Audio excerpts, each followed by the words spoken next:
Thursday. Miss Larson's right in Yeah, front of me. I'm Is here. that what it is? It Thursday? is Thursday, yeah. Yeah, you even said there was, we get up early. You do. I do. Yeah, And, you get crazier. uh, sometimes. It depends. Today was Yeah. because I'm awake. My alarm goes off at 3. I wake up before usually. Right. Just get up. Well, and when you have a regular schedule, I haven't had a regular schedule in a while, but it just feels good to Yeah. just you're done sleeping, so you wake up, and then you forget about the alarm. It goes off, makes your spouse angry. Yeah. I was last night I was watching a little TV with my wife Helen, and I noticed I kept slumping down the chair. Uh-huh. Pretty soon I found out I'm almost on the floor. It's like my body's melting. Yeah. I'm almost down there.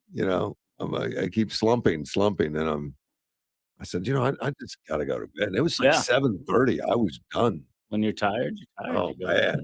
man, I was wore out. Yeah, and it makes me think of like as kids, you're fighting it and fighting it and fighting and want to stay up. Why, Oh, they do. why do you want to stay up? Yeah. You're tired. Go to sleep. Well, no, I'm not a kid. Not a kid. No. It's like torture to go to bed. That's how you know you're an adult. Or of course, I'm tired. I'm gonna go to bed right now. Even sometimes at the process of Helen, Yeah. she says, "Wait a minute, it's only 7." I said, Yeah. Tell my body. I tell the grandkids, are you tired? You want to take a nap? No. Well, I do. I'm gonna go take a nap. And I'll sleep for you. I'll sleep for you. Say a few things here. I didn't watch the Trump speech last night. Did you do that? I didn't know there was a Trump speech last night. What was it? Was it an event of some kind? Well, he's still a politician. He's still got to get out there. Right. But he had a few announcements to make. One of them is he's sending a check to military personnel. Did you hear about that? No, that's cool. Yeah, it's going to be $1,776. I don't know how they came up with it. I don't know how they came up with it. 1776. When you say it, 1,700. Yeah. It doesn't sound right. Yeah. It's for all U.S. military members to honor the 250th anniversary of the U.S. founding in 1776. We are sending soldiers $1,776. Think of that. That's and these checks are already on the way. And before Christmas. And before Congress can say no.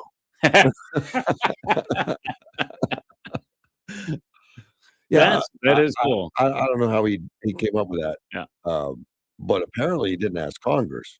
Well, see, then he could have done a speech. Yeah. The cat would have been out back. It would have been leaked. Yeah. So there must have been some other funds available for bonuses or something. I have no idea what the details are on how he got that approved. But I never got a bonus. But he didn't go to Congress because we didn't have Chuck Schumer and King Jeffrey going, I'm outrageous. It's outrageous. I don't know if even the Democrats, that would be a hard sell to come out against giving money. You're not wrong, but I still think they do it. They do it. If Trump says do it, they're just they're all keyed up. In fact, they may say it's outrageous. This is the worst I've ever seen. Oh, wait a minute. Oh, maybe not. I don't know. It's so programmed. They might throw out something like, you can't just be sending out money. It's got to go through Congress. But it's okay. Well, maybe. I think that's the strongest. I'm sure there was an avenue for this to do it. It doesn't matter. I'm sure it's being investigated like crazy. Yeah. Because Trump's breaking the law or something, But so far he hasn't. They would have impeached him. Oh, that's right. They did it twice. And they would have done it 50 more times. All right. I think, if the House is lost to the Democrats, that will be on the agenda every day. Yeah. I mean, that's all they'll do. We just got to impeach the evil man that's making things too good and making us look bad. And that's that's the concern with midterms all the time is what happens if the other party gets control. So. Yeah. Well, I didn't watch the speech, but some of the highlights I looked up and saw on Thursday, he said, "Here at home, we're bringing our economy back from the brink of ruin." And I think he's got to do that. I mean, not bring it back, but Right, keep telling me because a lot of the mainstream press will never say it, and it's not that exciting to say it on the right. non-mainstream press, Well, really. and I haven't really felt anything drastically different in the economy, like, ever. Well, Yeah, every year, administration always says it was terrible and now it's getting better. Nobody ever says, "No, it is getting bad." They always say, "It was bad and I'm making it well, better." But I've correct. never seen But right now, the you hear left-wing press the saying media that yeah, the media. Trump is making it bad, Trump is making it bad. Yeah, But you had to see the eggs went up stupid. You had to yeah, see for a little the while price of because they had to kill off all the chickens that were sick, and, well, you and understand that, okay, and then it yeah, comes back to normal, and they it didn't come back to normal automatically. In no, fact, Trump had it to takes force time. a lot of issues of getting stuff, imported and stuff Right, to get it taken care of, which Biden but would have never done. But, media people, they're always, screaming about the economy and things like that, and But the it's been administration's always political, gonna though. look It's for been too spin. political. But Yeah, look, I've never felt it. I've never seen it. I definitely felt it. But but you must have a lot more money, so it doesn't bother you. Oh, yeah, I'm rolling in it. The, you have to notice that when the gas prices go high, it Yeah, hurts. And you go to the pump and it's 60, $70 instead of $40. I mean, those are big deals. yeah, but it's, Um, it's the nature of the economy that, people find ways to make it work, and it all of evens course you out do. eventually, That and doesn't that doesn't mean it's you're just spending numbers. money that or you don't have the extra money you'd like to have. I mean, it does cut into the budget. I noticed at the grocery stores, when we have a grocery cart one and it's got $150 in it, I'm like, "How? Right. How can you fit that in a Yeah, grocery cart?" I have noticed that at Right. times. Trump pointed some out. He said, "The last administration and their allies in Congress looted our treasury for trillions of dollars," which I Yes, agree with. I agree with that. Driving up prices, everything at levels never seen before. I'm bringing those high prices down and bringing them down very fast.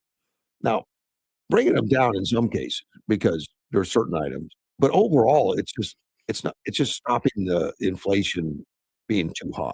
Right, When inflation's 9% in a year, it's a lot different than when it's 2 to 3. right. And 2 to 3, the economists find acceptable, 2.5 or something. And not just acceptable, desired. They And want a so yeah, small amount of yeah, they inflation, want yeah. which Trump has been doing, but it doesn't but all the press says, "Well, he said he's gonna bring prices down," but they're not down, they're actually up, which is true. They are up. The rate of inflation is way down. Right. Yeah. The, Biden administration, he says car prices rose by 22%, which they did. Gasoline rose 30 to 50%, hotel rates by 37%, airfares 31%, mortgage prices up $1,500, and a lot of that is policy driven, particularly in the car prices. Some of the restrictions they put on cars, because they're looking for better mileage and something, Mhm. then they gotta transform everything. Trump dumped them, and a lot of that, it left giving people more choice. You don't wanna drive electric, drive gas, Right. that kind of stuff. And I know he had a big meeting with Ford. He talked about it. Ford said it's gonna save like $1,500 a car. Significant, significant, and, get them out faster and all that stuff. He says, "Now, under our leadership, they are coming down and coming down fast. Democratic politicians also set the cost of grocery storing. We were solving that problem too." Um, yeah, the overall price of groceries has not come down. The No. acceleration has come down. Right. And then there are certain items like eggs. Eggs, came down. There's some specific ones. The next one that needs to come down is, meat, you know, that and they haven't found a solution to that yet. I had to buy a pound of hamburger the other day, which I normally don't. That was like Yeah, $7.26 for a pound of hamburger. I'm like, "Oh, I thought that was like 50 cents a pound." yeah, I don't know. that's something I've noticed is, hamburger used to be the cheap meat, and it's not so much anymore. You can compare I compare it to some of the, other cuts Yeah, in the store, and yeah. it's comparable to, in price per pound. I was like, "When did that happen? When did ground The, hamburger herd become expensive?" sizes are way down, Yeah, and And to get those back, it takes a couple of years. It Yep. takes a few years Yep. to get that back. If there's an incentive, but that was a price to the price of everything that went up, and herd sizes came down because they couldn't afford to feed the cow. The price the farmers aren't necessarily getting that big windfall in prices, themselves. Right. They feel the pain first, I guess, before they get it, and a lot of times it's in butchering, the transportation, the grocery stores, and all that There's stuff. a lot of people that have to get have to get Yeah, their there's a cut lot out of of hands in it, yeah. but, right now with the herds down like they are, there's, and a lot of, farmers cut back. So, getting that out, and I know there's been talk about going more overseas, getting some from foreign countries and all that, and I don't know what's coming of that, but I haven't seen that happen. Eggs happen.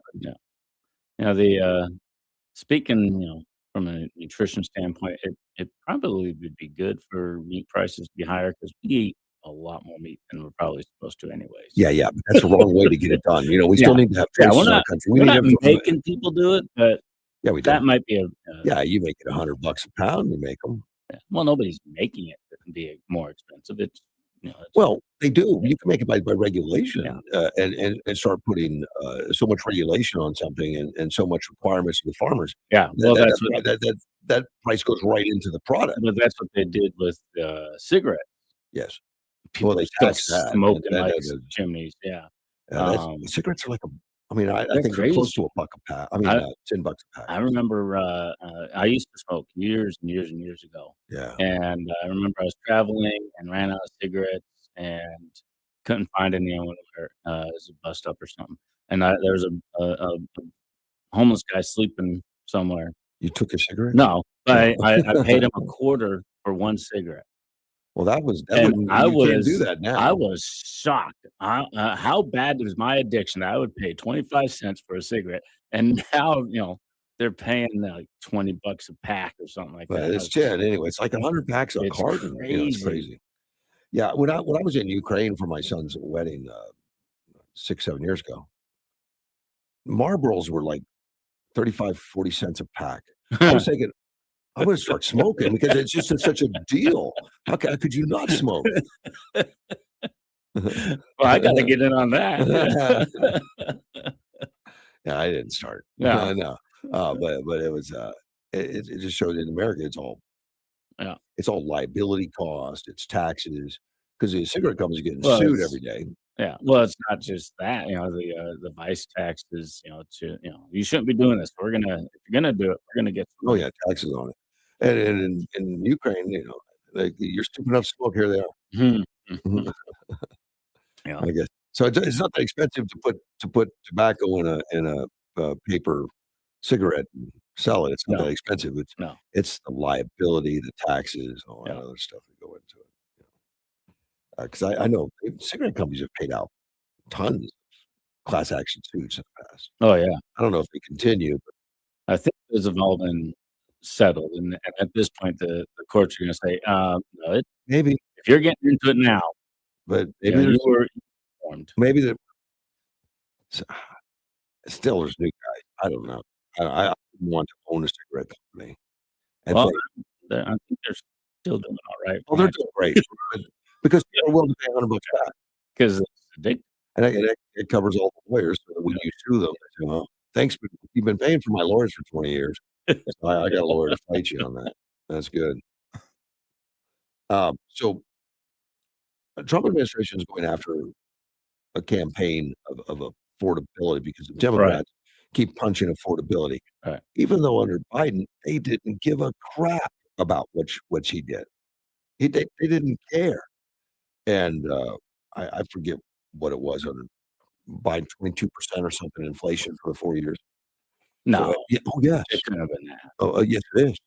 Yeah. Let That me get would've at oh, 22% wait a minute. means things would have doubled in 3 years, No, no, 20 3 and a cents half, in 4 years, 22% in 4 years. over the course of 4 years. Yeah, over the So you're course of 4 saying years. 5% a year, Well, it'd be more than that, well, yeah. approximately. But the, car prices were 22% up, gasoline 30 to 50, but I think overall inflation numbers well, and I'll have to take a look. I'm sure I'll have my fact checker text me and give me the right numbers on that. But under Trump, they've been between 2 and 3 on the high. And that's about where they should be. Let's take a phone call. You're on. Good morning, guys. Good morning, Good sir. morning. How you doing, Chris? How you doing, Russell? We're doing We're doing well. man. Good, man. Hey, you're talking about smoke. I quit smoking in 1984. And at that time, I think a pack of smokes was, maybe 60, 75 cents a pack, something like that. Is that right? Yeah. Huh? Really? Yeah, no, and I smoked for 10 years. I was 14 when I started. Mm. Yeah, but no, I went cold turkey. They don't have all the tools in the tool now in the tool shed, that they have now. So I went cold turkey. Man, I was working at a store up in Chicago called Marshall Fields. I don't know if you guys heard of it. No. It's only in Chicago. Anyways, I was riding up and down the freight elevator, and I would take these skids and I would throw them off by the loading dock, and the boss down there said, "What's wrong with him?" He was like, "Quit smoking." I said, "Leave him alone." I was going crazy, man. Well, I had a monkey on my back. I don't know. So how long did you guys smoke for? Oh, I did smoke. I would always smoke at work. I never smoked at home. Never smoked in the car. I only smoke at work. But it was still addictive. I mean, I could take off weekends. I could go on vacation. Never wanted a cigarette. Second I was at work, I had to have one. Right. It's just stupid. I was so trapped. I mean, but I quit many years ago. I mean, I didn't. I was not a long-term smoker or as heavy, but it's still addictive, and I hated myself that I couldn't quit. Yeah, I did maybe 10 years myself, and I was like, on certain occasions, just required a cigarette, and others didn't. So, Yeah. Well, when me and my buddies would go out to the bars, I'd go through a pack of smokes in a night. That was one of the occasions. Wow. And now it's just nasty. I don't want to be around it. Yeah. My teeth turned brown. Oh yeah. Mine still are. Never We gotta start chewing the back. No, is that what that is? All right. Thank Okay, you, guys. man. Take care, man. Take care, bud. Okay, I looked it up on the Biden. 21.5% consumer price index roses under Biden. And I don't know what consumer price index is. Well, it's just the price of all goods, everything. You take food. So in 4 years, it went up 20%. 21.5%, which is ridiculously high. And the press never really was beaten on that. That drum never got beat. Well, and when they do talk about it, it depends on who supports who. They'll be like, "Oh well, and it went up that high, but it was because of this and this and this and this and this," and they never blame it on the administration unless somebody supporting the administration doesn't support the administration. Then they blame it on the administration. So there's so many variables in the economy. No, you gotta open up the books and look at it for yourself. Yeah, you do. Yeah. Which I'm unfortunately I have people like Edward that does it for me. When I get it wrong, I get it wrong. He'll say, "Hey, wait a minute. What are you? We all need Edward. What are you doing there?" Trump said 11 months ago I inherited a mess and I'm fixing it. But that's not It's been 11 months. that's not what the press says though, and which is amazing. When I took office, inflation was the worst in 48 years, and some would say in the history of our country, which caused prices to be higher than ever before, making life unaffordable for millions and millions of Americans. This happened during a Democrat administration, and it's when we first began hearing the world affordability. The price at Thanksgiving turkey was down 33% compared to Biden last year, which was true. That is interesting. Even Walmart was saying all these prices are down. The price of eggs is down 82% since March, and everything else is falling rapidly. And it's not done yet, but boy, are we making progress. Nobody can believe what's going on. Under Biden, real wages plummeted by $3,000. Under Trump, the typical factory worker, we're seeing an increase of 1,300. For construction workers, it's 1,800.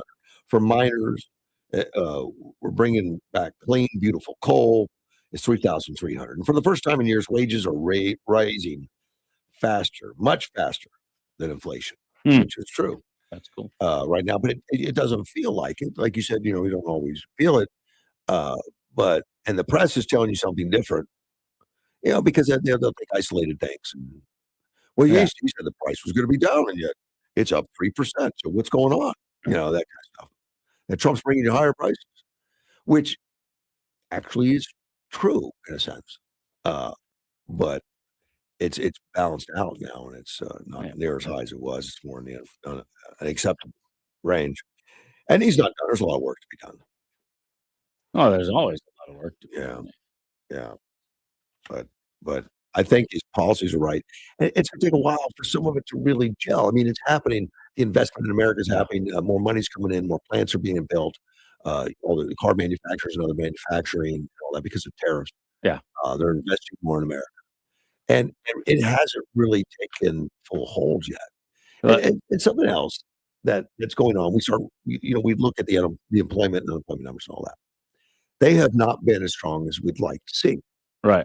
Okay. And here's during Biden, he hired tons more bureaucrats, government employees.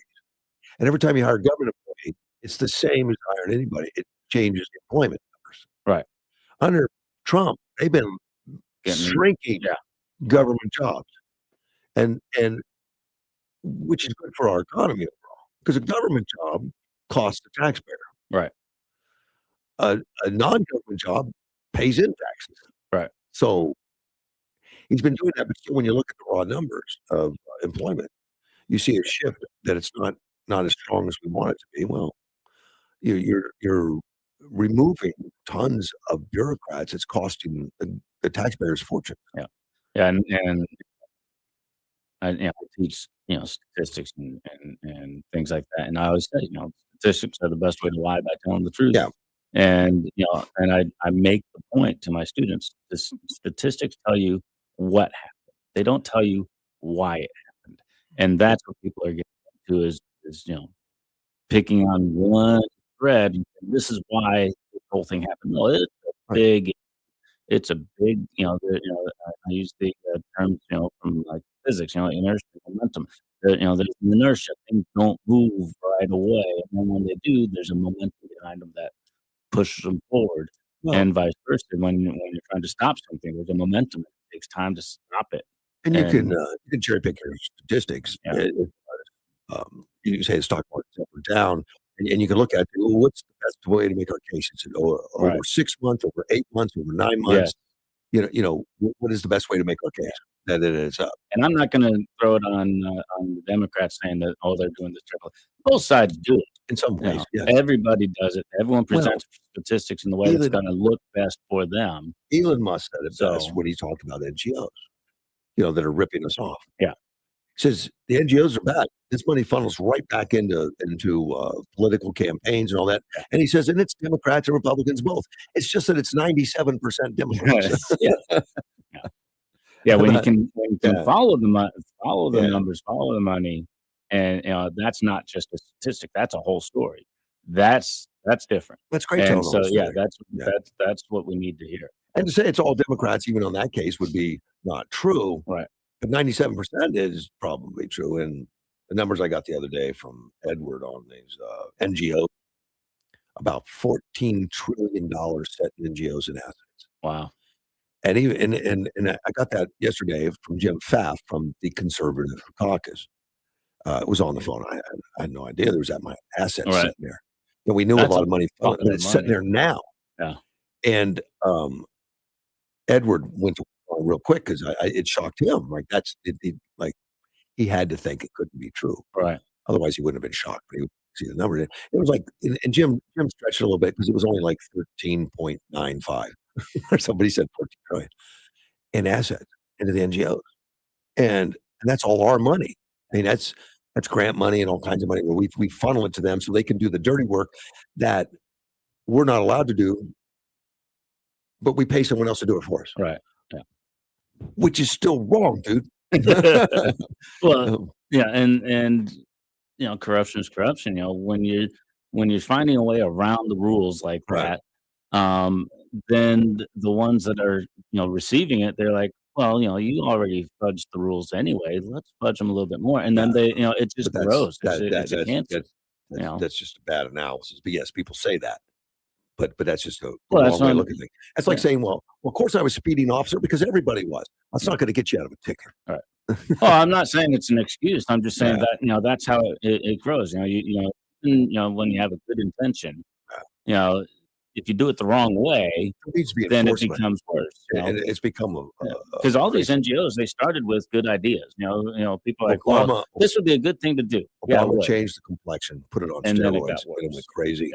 Yeah. And we know so many people in Yuma that tell us what's going on because they work at the NGOs, they do stuff. Mhm. And we know they were giving anybody who came into America like $3, $4, $5,000, depending on Mhm. what time of year it was, food and all kinds of stuff.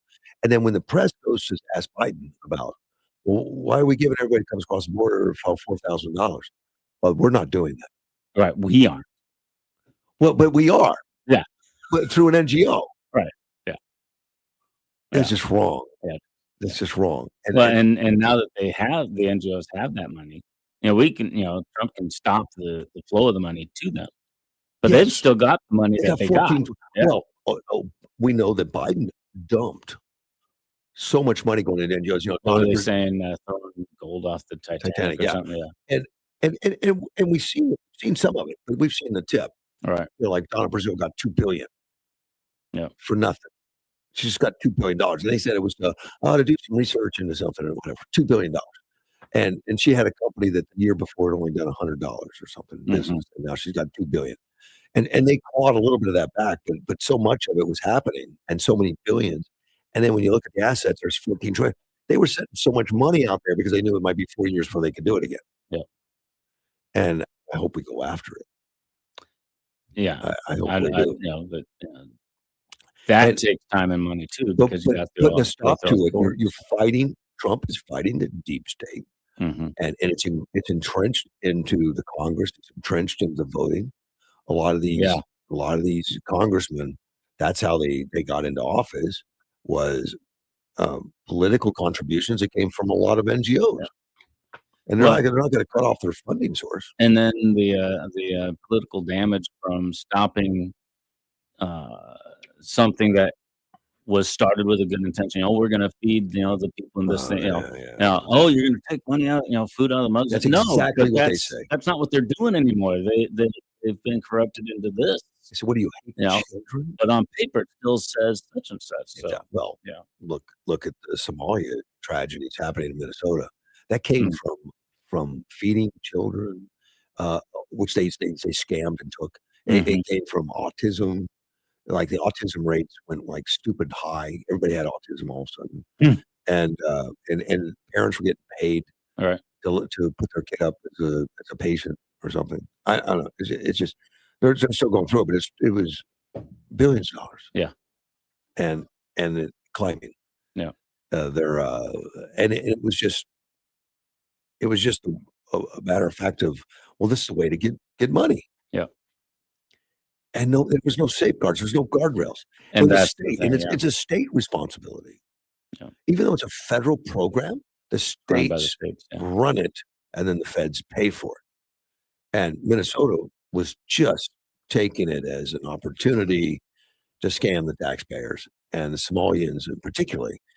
And I know the governor, Tampon Tim. He has come out and says, well, no, we've got a lot of criminals. It's not just Somalians. What are you? And as a general rule, I don't like targeting one particular group, but that's not the way to justify it. But the statistics only showed it was like 86% Somalians or something. And they don't represent that big a crowd. I mean, in relation to to the overall population, but they're powerful because they're centered in Minneapolis. And the politicians know that in the statewide races, you need to win Minneapolis. And to win Minneapolis, you need the Somalians because they're like 80,000 people. So I guess they were just paying them billions of dollars to be Somalian. That's crazy. Yeah, but they knew their way around it. And then that's how like Elian Omar, who is a Somalian and represents him. Somebody did a graph on her net worth over the years.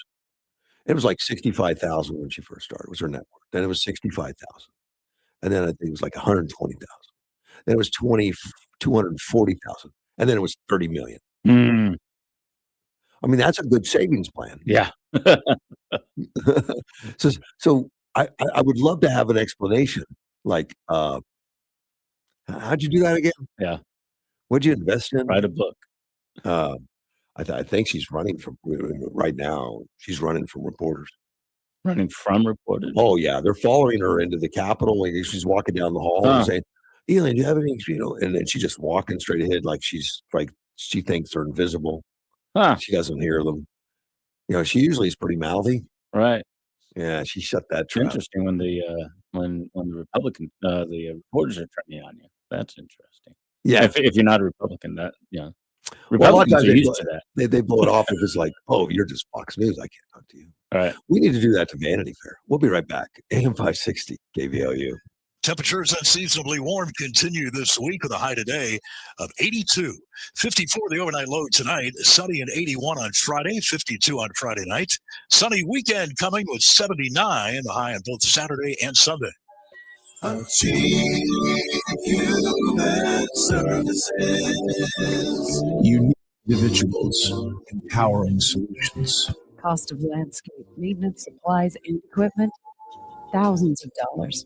Time it takes to mow, trim shrubs, trash pickup, and sweep off the walkways, 6 hours. Having achieved Human Services maintain your business's property, priceless. Achieve Human Services, helping people with unique abilities realize their greatest potential through employment opportunities. For more information, call Achieve Human Services at 928-341-0335. That's 928-341-0335. Human Services. Unique individuals, empowering solutions. Help the Humane Society of Yuma continue their mission of reducing homeless pets through adoption and spay and neuter programs. Donate today. Visit the Humane Society of Yuma website at hsoyuma.com and save one until there are none. Hey, you want to get the gift they'll actually use this holiday? Peace of mind? Give the people in your life something that will protect them. Go to byrna.com today. They are the world leader in less lethal personal defense. It's compact, it's concealable, it's powerful. The newest burner, compact, fits in a pocket, a purse, while delivering real stopping power for up to 60 feet away. I carry one every day. I recommend every family have a burner, every person have one. Now, it fires potent, kinetic, and aerosol rounds that can stop any attacker in their tracks for up to 40 minutes. It's legal in all 50 states. You don't need a background check. It ships right to your door. Burner gives both the gift giver and the recipient peace of mind, not just for the holidays, but all year round and for many years to come. Protect your loved ones. Safety is priceless. Visit byrna.com today and find the right launcher for you and your family. That's byrna.com. Well, it's all fun and games until you're stuck with bad internet. Not so much fun. Say goodbye to bad internet. Say hello to local support from a company that believes in better. Say goodbye to the spinning wheel of doom and the regular equipment rebooting. And say hello to the hassle-free experience. Say goodbye to the internet struggles of yesterday and say hello to a provider that fits our community and provides a product and service that's locally rooted right here in our hometown. Find out more at allofiber.com. That's allofiber.com.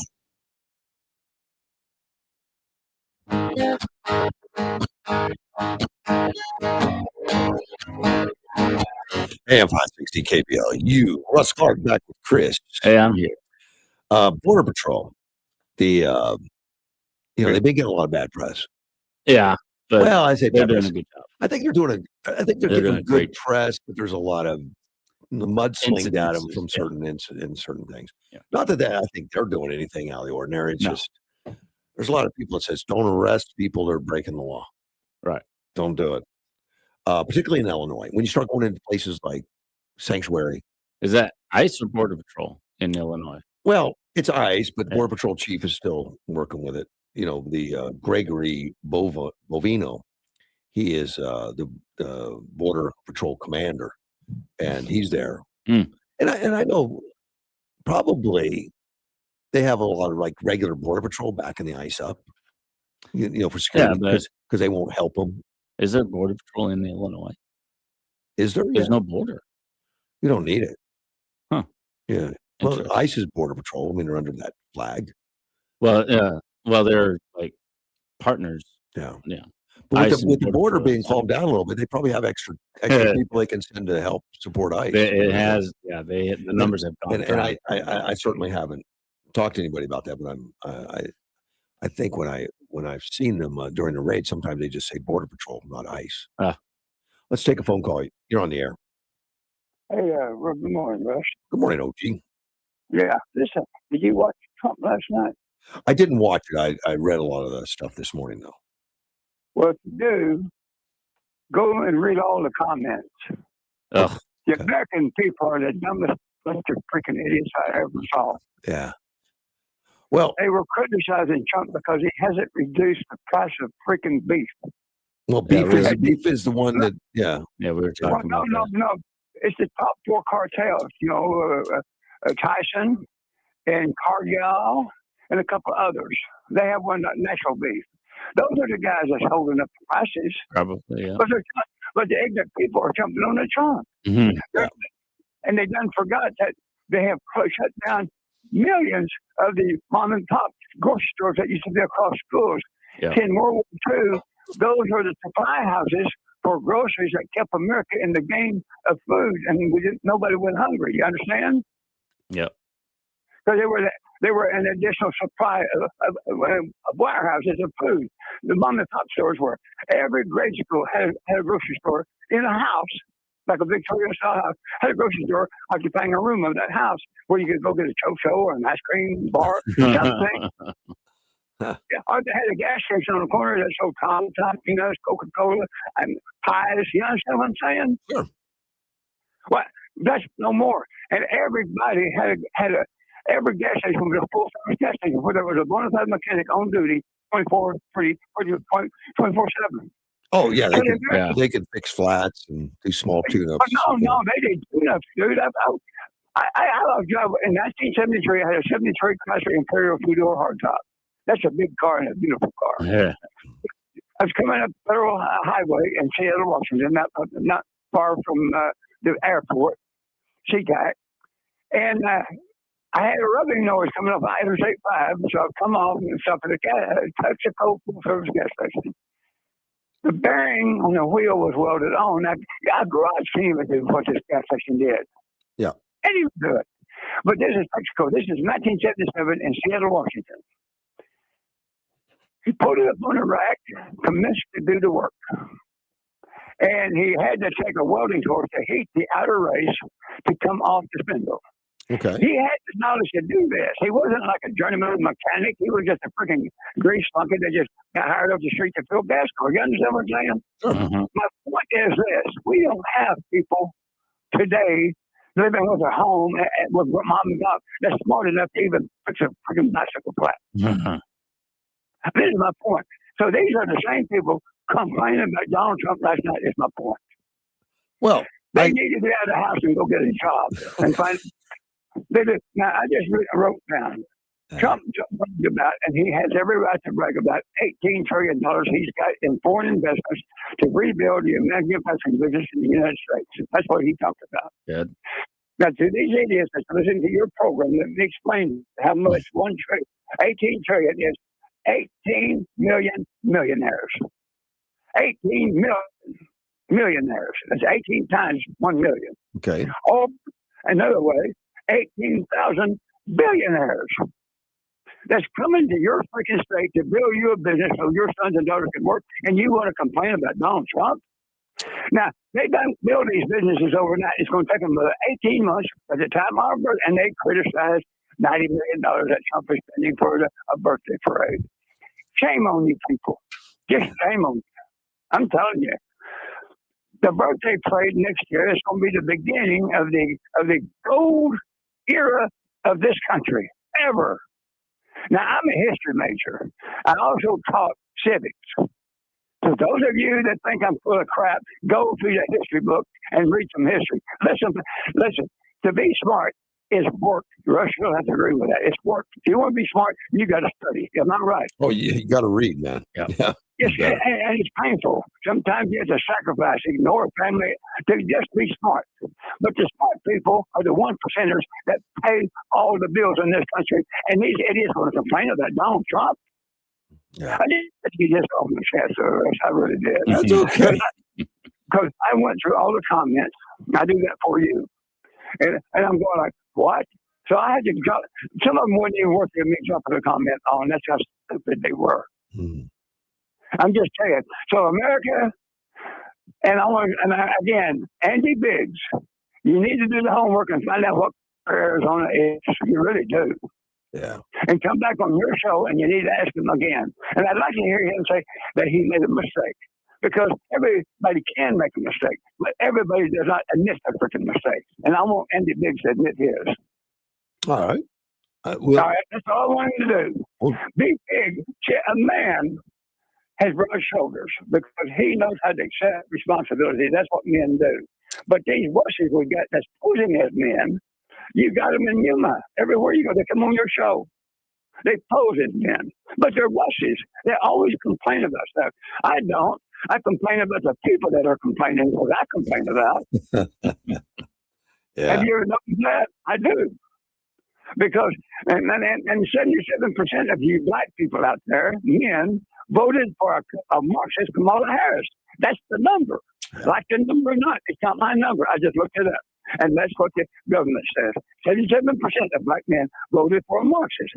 So, and they call them zombies, by the way. 77%, 67 million that voted for Marxist. They call those people zombies. I'm sorry, made a mistake. Mm-hmm. But plus 77% of black men, and also to the idiots that watch the football games. Turn it on and watch the ceremonies. They do the national anthem. Watch these black players. They are like real antsy, moving around, no hands over the heart, no nothing, no salute, nothing. Disrespecting my anthem and my Star Spangled Banner. I haven't seen that in a while. I'm hoping that comes to an end, you know. Yeah. I want the NFL to desist from playing my national anthem and my Star Spangled Banner. Desist and stop it. Yeah. If you can't respect it, stop it. That's what I'm asking for the NFL to do. Just bar it and go ahead and play your black anthem all you want to. I don't care because I do not watch football no more. I don't. I just watch the ceremonial part to see if they're still disrespecting my flag and my anthem. And I'm really off. Can you tell? I can tell. I understand. Yeah, but Trump, buddy, you guys are God blessed to have him, and you better know it. If you don't know it, leave my country and go to Russia somewhere else. But we need to help him fight, buddy, because everybody's after him. The people that want to bring him down are after him. So. Oh, yes, they are. Yes, sir. What people don't realize, the monarchies have set the global national economies, the global economies for over 400 years. It has never been about sovereign countries, never. It's always been about the monarchy and their socialistic crap. And they have been operating off the expense of the United States. We're $37 trillion in debt. We have a $292 trillion obligatory debt. And then the insurance companies are married to the freaking government. They're a $37 trillion they are, let me get this right. They are a non-tangible pyramid scheming industry. That's what insurance are. They produce nothing. But yet you people are addicted to paying your premiums. And I just had a buddy go to RJ, the medical hospital here in Yuma, 67 years old, and they were giving him those $3,000 chemotherapy treatments, and he died 2 weeks later. Wow. What in the hell was those doctors doing? They should have just made him more comfortable and let him live another month or two. But no, they did it for the money. They get like $4,000 per freaking treatment. Did you know that? I knew that stuff's crazy expensive. I don't know the pricing. Yeah, and then your average doctor cost of the medicine would be about $1,400. The hospital bill 2.5 times more, almost 4 times more money they get over and above Medicaid and from the patient. Yeah. That is robbery. So the doctors, Y'all are in cahoots with your insurance, and you're bringing down this country. No, there's no more $3 house calls. You understand that, don't you? Yeah, and we need to make some changes. I think there's a Republican plan out there. I'm going to read a little bit of it. Yeah, I can tell you real quick about that. J.D. Vance had authored it, and he put it out there. Yeah, and it's going to be some help. There's going to be some help there. Oh, yeah. He said, we give boatloads of money to the insurance companies. These are J.D. Vance's words. I saw him speak. He said, we give boatloads of money to the insurance industries. What Trump wants to do is get a boatload of money direct to the people. Let them spend it on what they want to spend it on, medical or insurance. It's their choice, not the hospital and the doctor's choice. That's what Trump's Medicaid is about. And people, y'all better get in the gear. That's good. That's part of it. There's another part, and I'll tell you about it later, that's going to help make that even stronger. I appreciate your call, man. Take care. Please do, Russ. Please do. We'll talk to you later. All right, man. Bye-bye. I'll be right back. AM 560. At Exceptional Community Hospital, we are redefining what emergency care should feel like. Fast, personal, and compassionate. Our experienced ER physicians and staff are here 24/7 to care for your unexpected illness or injury. Don't wait for emergency care when you can be seen in minutes. With short wait times, you'll get the prompt attention you need because every minute matters. And if your recovery takes longer, we provide the inpatient care you deserve. Exceptional Community Hospital. Compassionate care. Exceptional service. Yeah, these politicians are driving me nuts. So that's what's doing it. What? Stop scrolling, man. We're here for some Christmas cheer. Hey, you know what's on my Christmas list? I'd like one Republican who is the sellout. Okay, Merry Christmas. That's David Schweikert. Schweikert? Scottsdale congressman, hardcore conservative, running for governor. Oh, sure, Schweikert. That guy's a fighter. Helped write and deliver Trump's tax cuts, right? Bingo. Schweikert stood strong with Trump, and Schweikert's totally uncompromising on illegal immigration. 100%. Hey, you know, Schweikert must be solid because the libs have been attacking him like forever. They spent millions smearing the guy, and Schweikert wins anyway. Plus, I'm pretty sure Schweikert knows Die Hard is a Christmas movie. Aha! Well, that settles it. I'm going with David Schweikert for governor, a real conservative. Paid for by Win, Arizona, with 0% from out-of-state contributors. Not authorized by a candidate.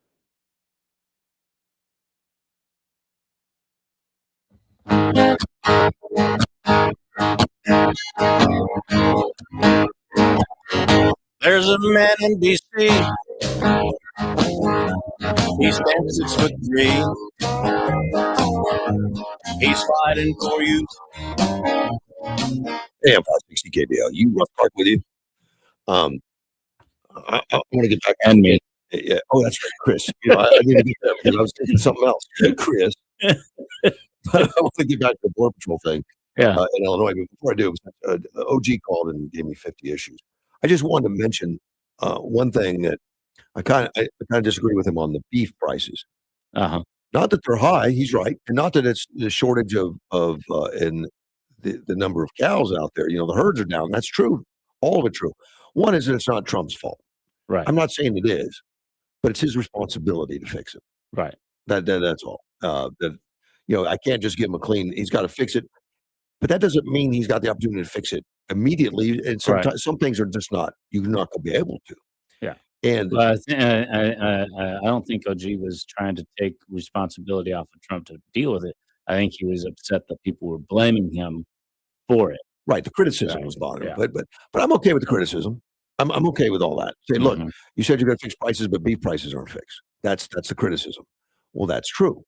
He could fix eggs quicker. Eggs produce faster and stuff. Right. But the reason they're high, part of it was the drought and the herd size is down, strong demand, supply chain issues like tariffs and stuff.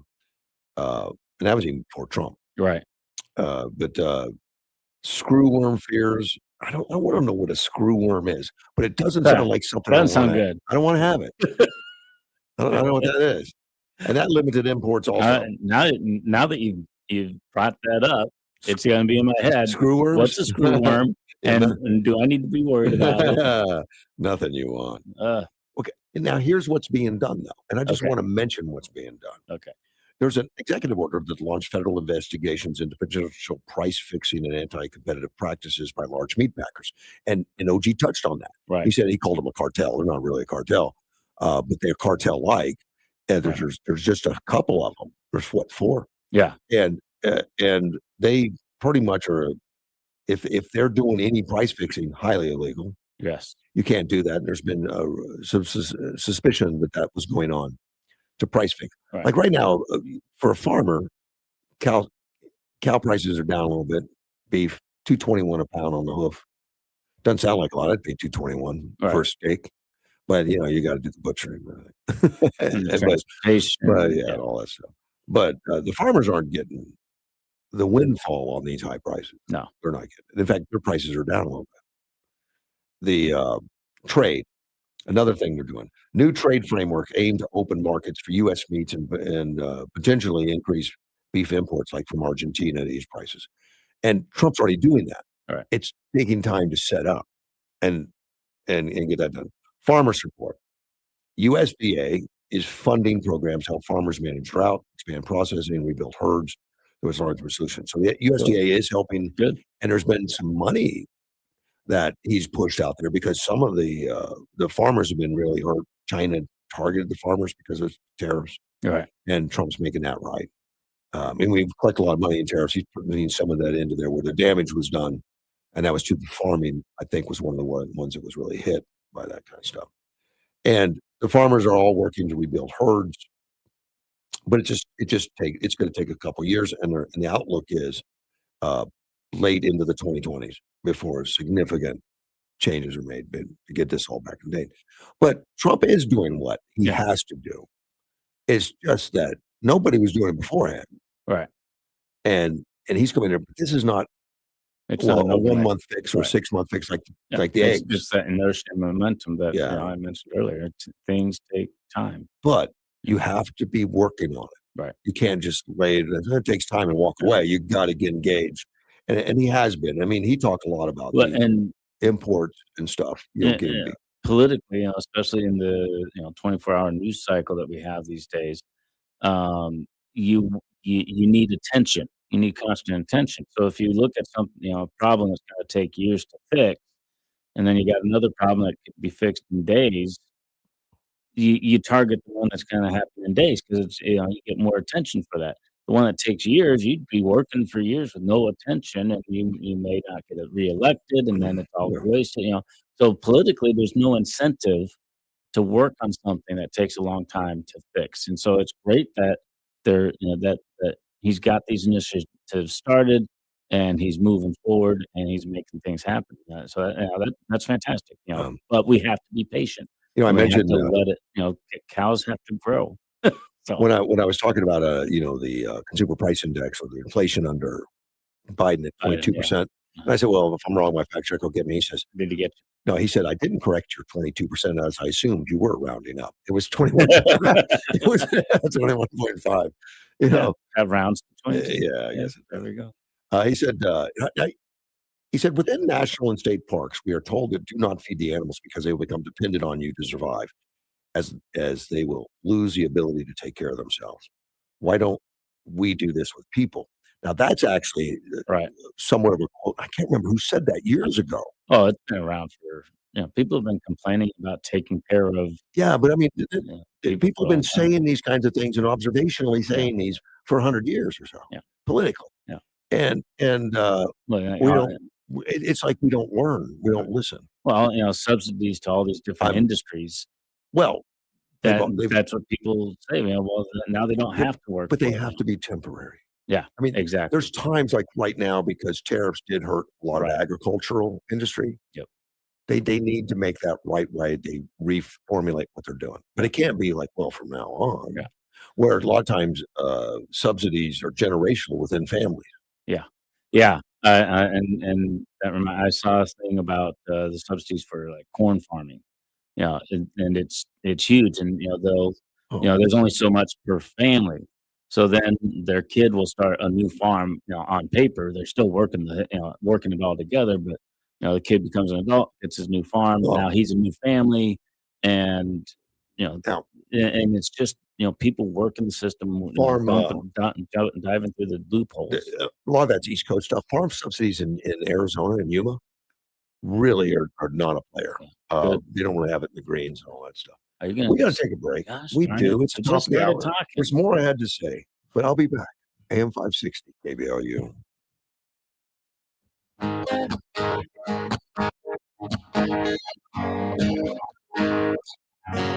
There's a man at DC. He's 6'3". He's fighting. This is News Talk 560 KBLU, Yuma.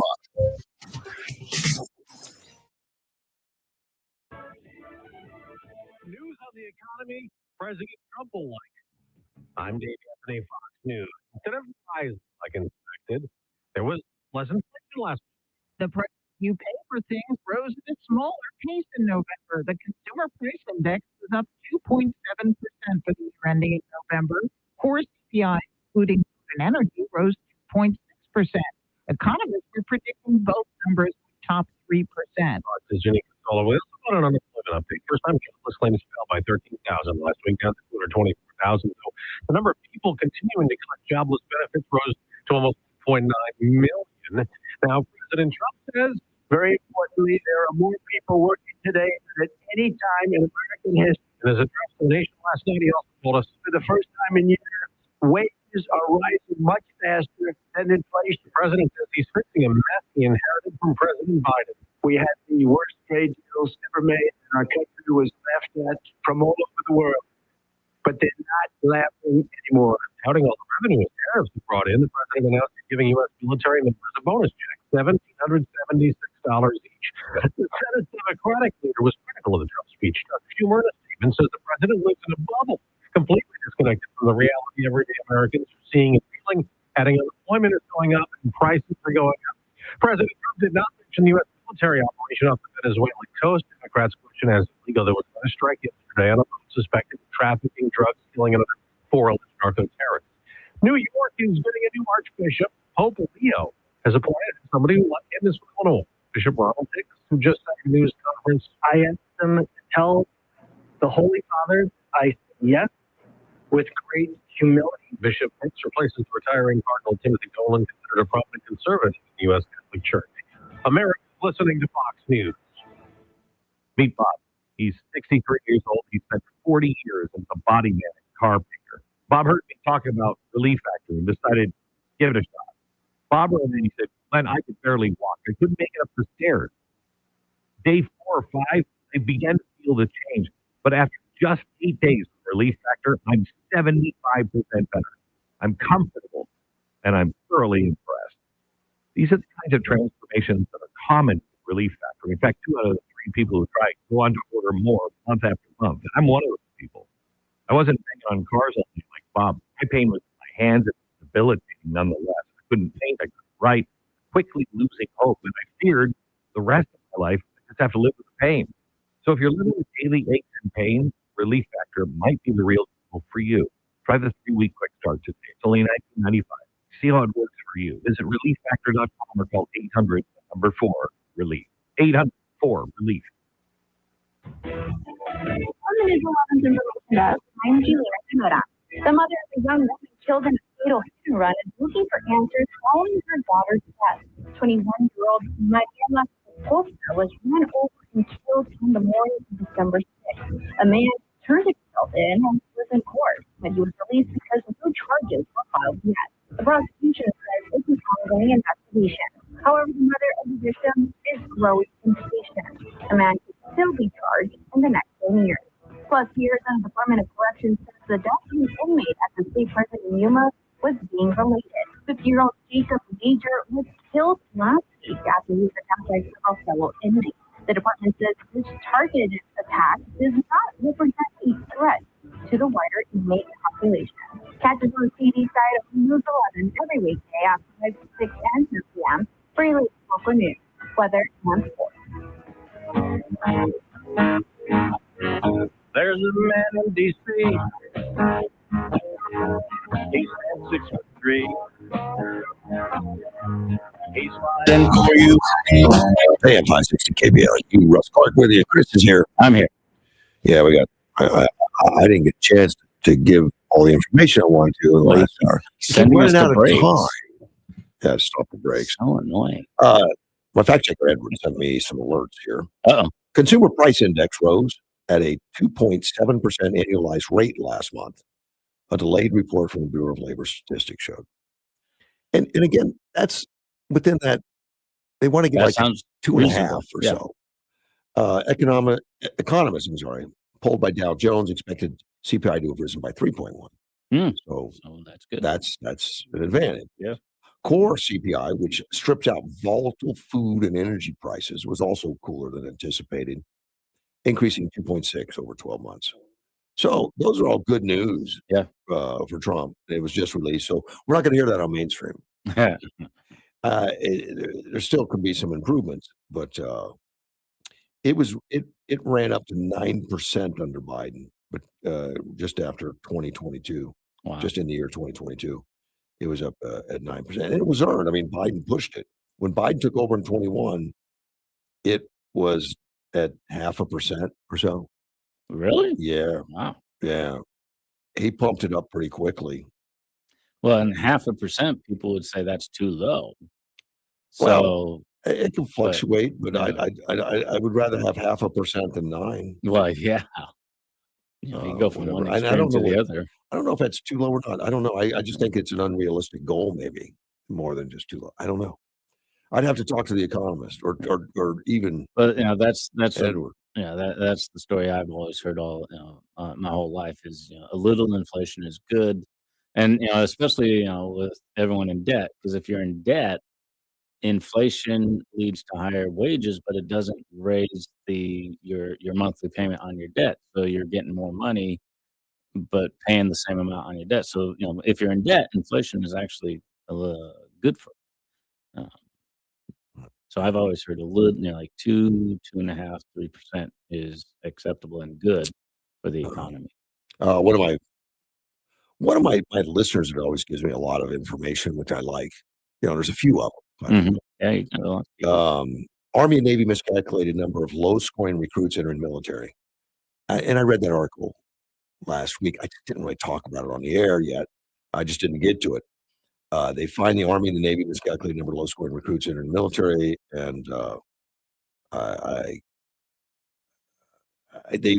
they have a certain target that they Right. didn't meet. That they had more low scoring.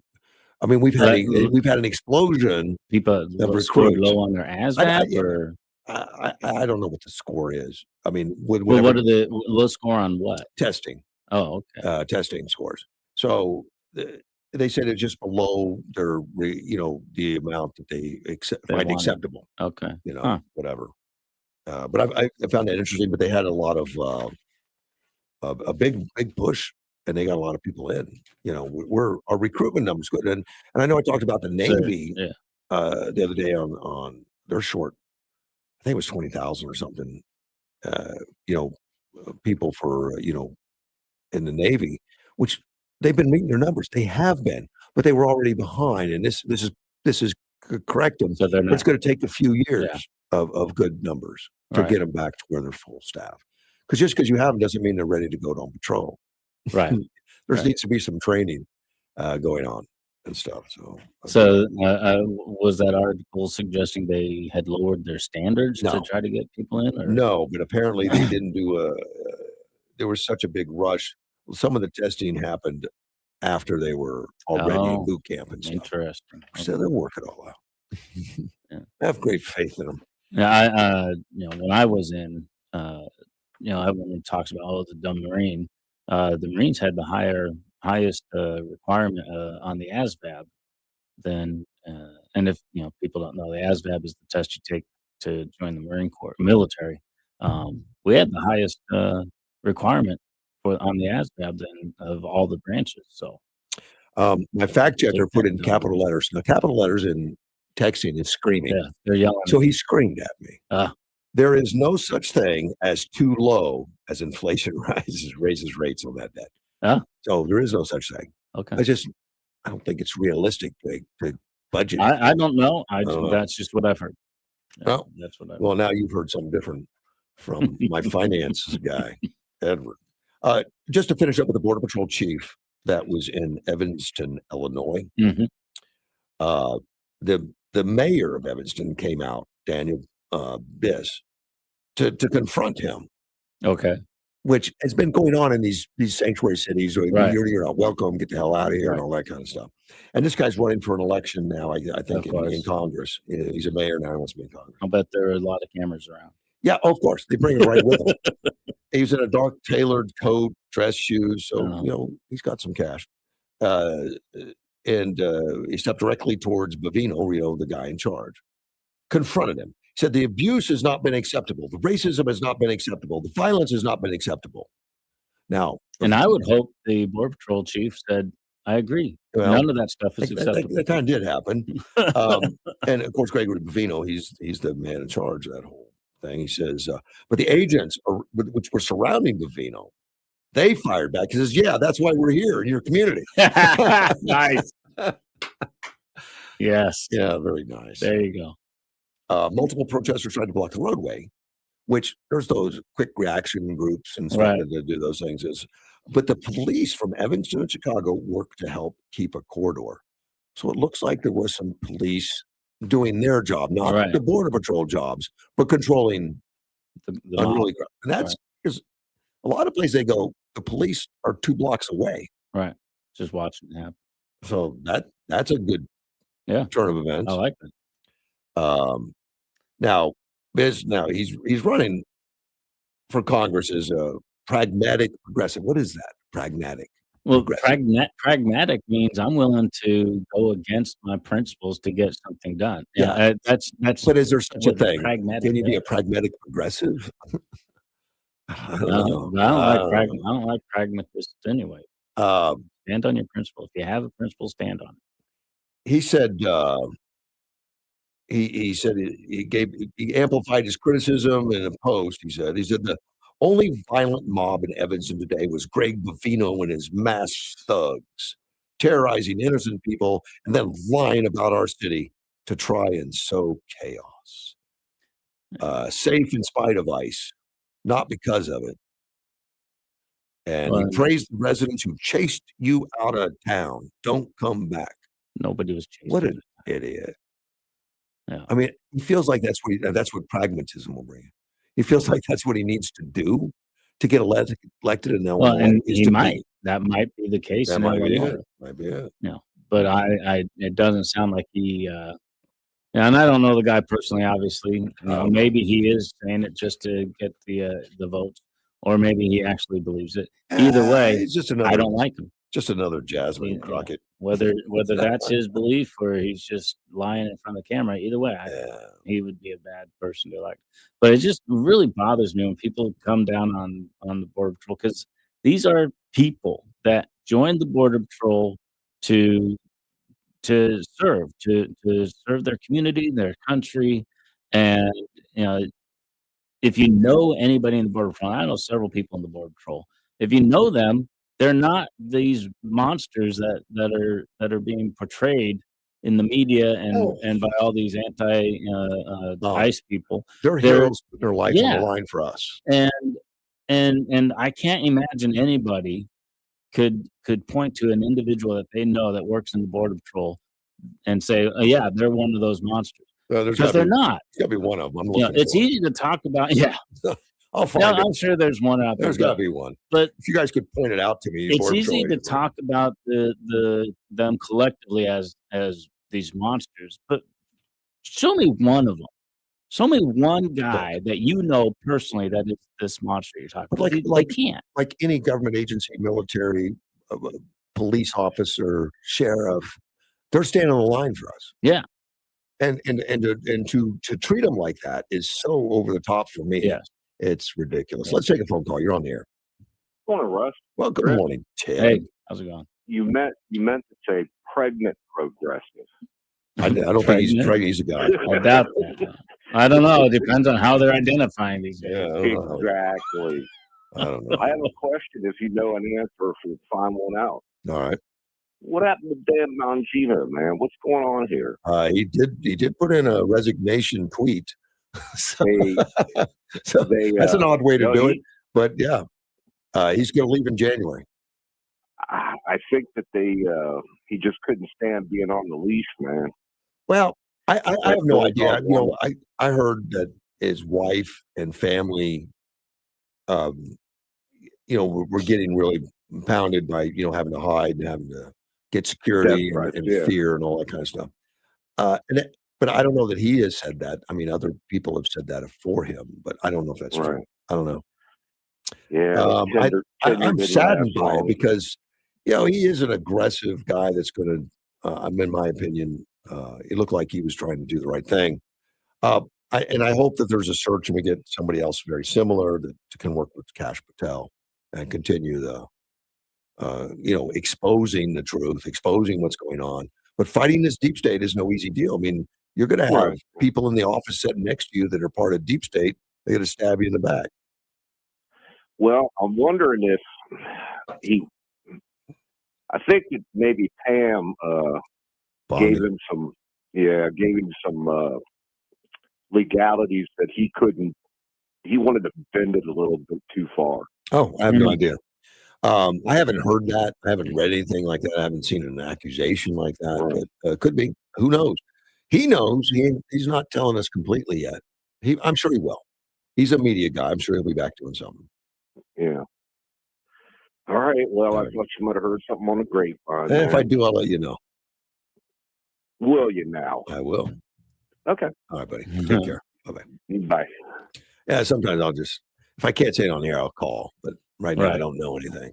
So I can't call you on that, Ted. I don't know yet. Well, everyone expects you to speculate because that's what media does. I these don't days. do that. I try not to do that. And sometimes people will tell me in confidence some things that I know and help keep me on the right track that I can't say on air. Right. And it may sound like speculation at times. Right now, I don't have any, but at times, sometimes I do. I told OG I would talk about healthcare. Yes, you do. Well, I don't want to disappoint him, and I might run out of time, and I might not get to it. And then, I want to make sure I get to that. Oh, here it's right in front of me. I got it right. I got it right here. The Obamacare, we know, Affordable Care Yes. Act is actually the Unaffordable Care Act. Yeah. We know it doesn't work, and we know it's escalated prices. You lost doctors, you lost competition, and the whole thing has been just horrible Yes. for us. And we had a chance to get rid of it at one time under Biden, or under Trump's first term, and it messed by John McCain's vote, which he wanted it to be like that because he wanted to be the guy that did the thumbs down and make a big theater about it. And I still don't understand why. And I was friendly with John McCain. I liked him. But, Yeah. I don't know why he did that. And apparently, I'm sure he had a reason. I think he hated Trump. Could But be. but that's a guess. I don't know that. They weren't best buds. No, they weren't. And he ran for president, didn't make Yeah. it. And then this tycoon that does TV made it. I mean, there's got to be some rub there. Like, man, what the hell, man? I mean, working my whole life for the Right. country, and this guy gets bread. But Yeah. I don't know that. I don't know. I've never discussed that with him. Yeah. But with Obamacare, in the Affordable Care Act, the Republicans had looked at it in the past like, we just need to dump it, get rid of it, undo it. Yeah. The strategy right now is not to do that. The strategy is, rather than do that, just put in place the things we need to do, and it overrides Obamacare. Right. But like Michelle Pena was saying at the meeting Tuesday night. Yeah. It's easy to start something. It's hard to stop it in politics. Right. So sometimes it's easier to redirect. That's exactly than what to, this looks like. To overrule. And there's 8 points here that are recommended. I don't know what they voted on, but if it's these, I'm very happy. The first one, number one, is the catastrophic plans across state lines. Now, a catastrophic plan is like, I don't really want health insurance, but I'm afraid I might get something drastic like cancer. Like catastrophic. Catastrophic. And so I want to insure for that, and it'd be like a $20,000 deductible type stuff. Right. So, and those things are fairly inexpensive because, it's all about risk, and the risk of getting catastrophic is less than having a broken leg or huge, tripping over a curb or something. The huge payout, possibility. So, and you keep hearing about this bringing it across state lines. See, insurance is regulated mostly by state, State by state, right. state by state. So to open up a company, you have to go to every state, and every state's going to have different rules and Right. different stuff. But this would be across state lines. You bring back the popular, bring it back because it used to be popular. The catastrophic only insurance plans that Obamacare made illegal. Obamacare makes it That's illegal. interesting. Yeah, because some people say, well, I don't want insurance, like an OG. Right. OG doesn't want insurance. He doesn't going to take insurance. But maybe catastrophic would make sense. Just the Right. chance of something Well, bad. and that was the big selling point on Obamacare in the first place was to get Everybody insured. to get everybody. We had to get the young people insured to pay for the pre-existing conditions. Yeah, but And young people are like, I don't need insurance. I don't want insurance. the young people ended up getting it But- free through Obamacare mostly. Yeah. And that's not helping. No. So any insurer may sell such plans nationwide, no mandated benefits, no strings attached, allow insurers to underwrite, give them the option to price for pre-existing conditions. And that's a big, that's good. Like a guy says, look, I just found out I have cancer, so I want a catastrophic insurance. Well, too late. Right. You're already in a catastrophe. Yeah. And so Obama did away with that, with the Obamacare. That pre-existing, they can't discriminate. You can't say, well, I've got cancer, but I want insurance. And now they have to say, okay, which drives the price stupid. Right. Crazy. Well, and that's the different. They stopped calling it insurance years ago, and they started calling it healthcare. I know. Insurance Well- you have to get before there's a problem, but healthcare you can get anytime. And and insurance is like when you Healthcare wreck your car, you need a new fender. You insure to get a new fender. Healthcare is totally different. Right. You're not going to get a new fender. But it ends up paying for, like when you go to the doctor, it ends up paying for your medicine, it ends up paying for everything. And it's not really like a traditional insurance type deal. No, yeah. Well, then, and that started a long time ago, but the idea was preventative medical is better than paying for the problem Of later. course it is, but don't call it insurance. Right. Yeah, it's not insurance. Well, it's that's healthcare what we call it. coverage. But But they can pass this, and it doesn't eliminate Obamacare. It just adds this to it. Good. And say, okay, now you can do this. The next one's universal HSA. That's health savings accounts, eligibility and higher contribution. And that absolutely has to happen. Now, an advantage of an HSA is it's tax deductible. It's pre-tax, whatever. And you can put, if you know you're going to spend $8,000 a year on medical, you can just put it right in HSA and have it tax deductible. And that way you're more apt to write checks, you're more apt to pay for it and all that kind of stuff. And that's been very curtailed on the HSA. But it wants to raise the limits. Most recent reconciliation badges are roughly $8,000 for an individual, $16,000 for a family. For inflation. Stroke these accounts with some tariff revenues.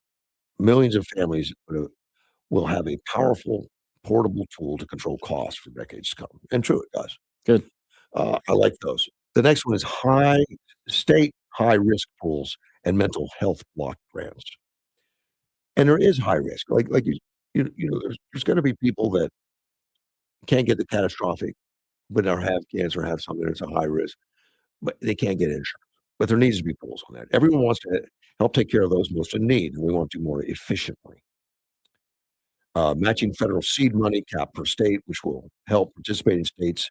Yeah, you got to cap it, otherwise you'll all end up like Minnesota. Yeah, all the Somalians will get tons of money. Participating stand up for expand high risk pools and mental health programs. Citizenship verification will be, of course, required. Okay. Which is good. Let the 50 states experiment, discover what actually works instead of letting Washington pretend it has all the answers. So it would be state run, but capped, and you'd have to watch the Samoans.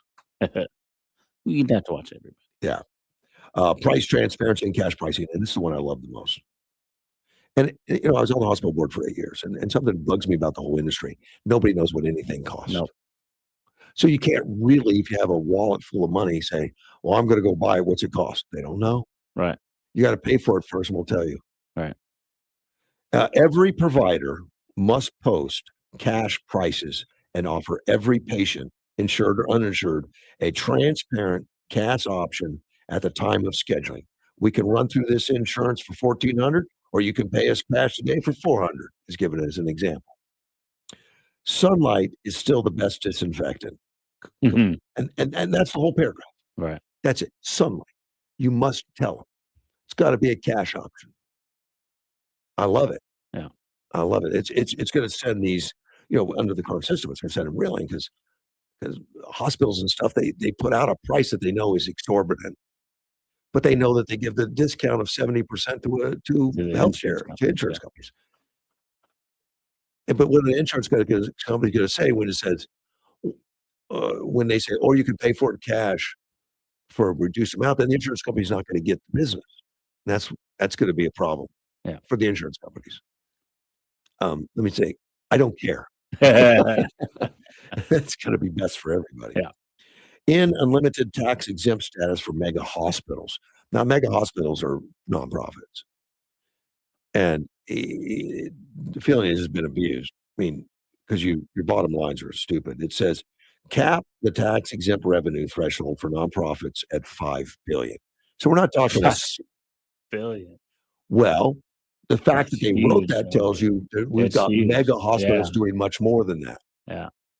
Well, and we got, I want to call it YMC, Beyond Vita, here in Yuma, which is nonprofit, Yeah. but they bring in a lot of money. Yeah. Because they do a great job. They're serving the community. And no fault on them for that. But at some point, they're you're not struggling to provide as a nonprofit anymore. You're doing all right. And No. and I'm And I'm okay with nonprofit doesn't the mean you capping don't of make that. money. I mean, Right. when I was on the hospital board, we made a lot of money every year, Right. which is required because we want to expand. Right. We want to Exactly. buy And new that's what they're equipment. doing. We want to buy stuff.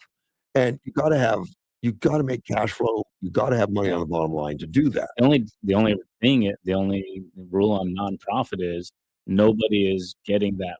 No individual is getting that profit. It's Right. going back into the business and it's growing. Right. And so, Well, I'm okay with having a could cap go into on higher salaries. non-exempt. Yeah.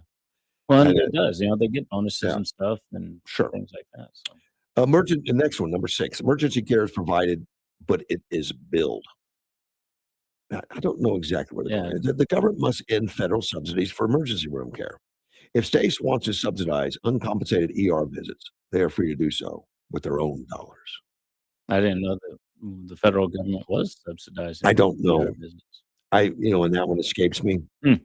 Um, 'Cause we emergency have access. emergency care is one of the worst places to go. Yeah. Unless you have a car accident or something. But look, it's the most expensive medical care It you're is, going to get. And that was one of the things that another point that people were preaching about the Well, Obamacare was so that people will be able to go to a regular doctor instead of because a lot of people don't have insurance. Well, I need something, so I'll go to the ER. Some people's regular doctor is the ER. Yeah. Because It's pricey. they don't have money. They know that they can't pay the bill, and they just run into the ER, the most expensive that we got. Yeah. So that's Yeah. like saying, look, I don't have money for food. Well, rather than going to the food bank, they go to the highest end restaurant and get a free meal. Yeah. That's not the way. Yeah, but that's and I worked at the hospital for a few years, and I would register patients coming in the ER, and you're looking at them like, "You got a fever? They got a sniffle. Why? Yeah." They got a sniffle and And they wanna well, I didn't have anywhere else to go, so I'd come in, and you had to take them in. Sure. The ER Sure. has to take them in.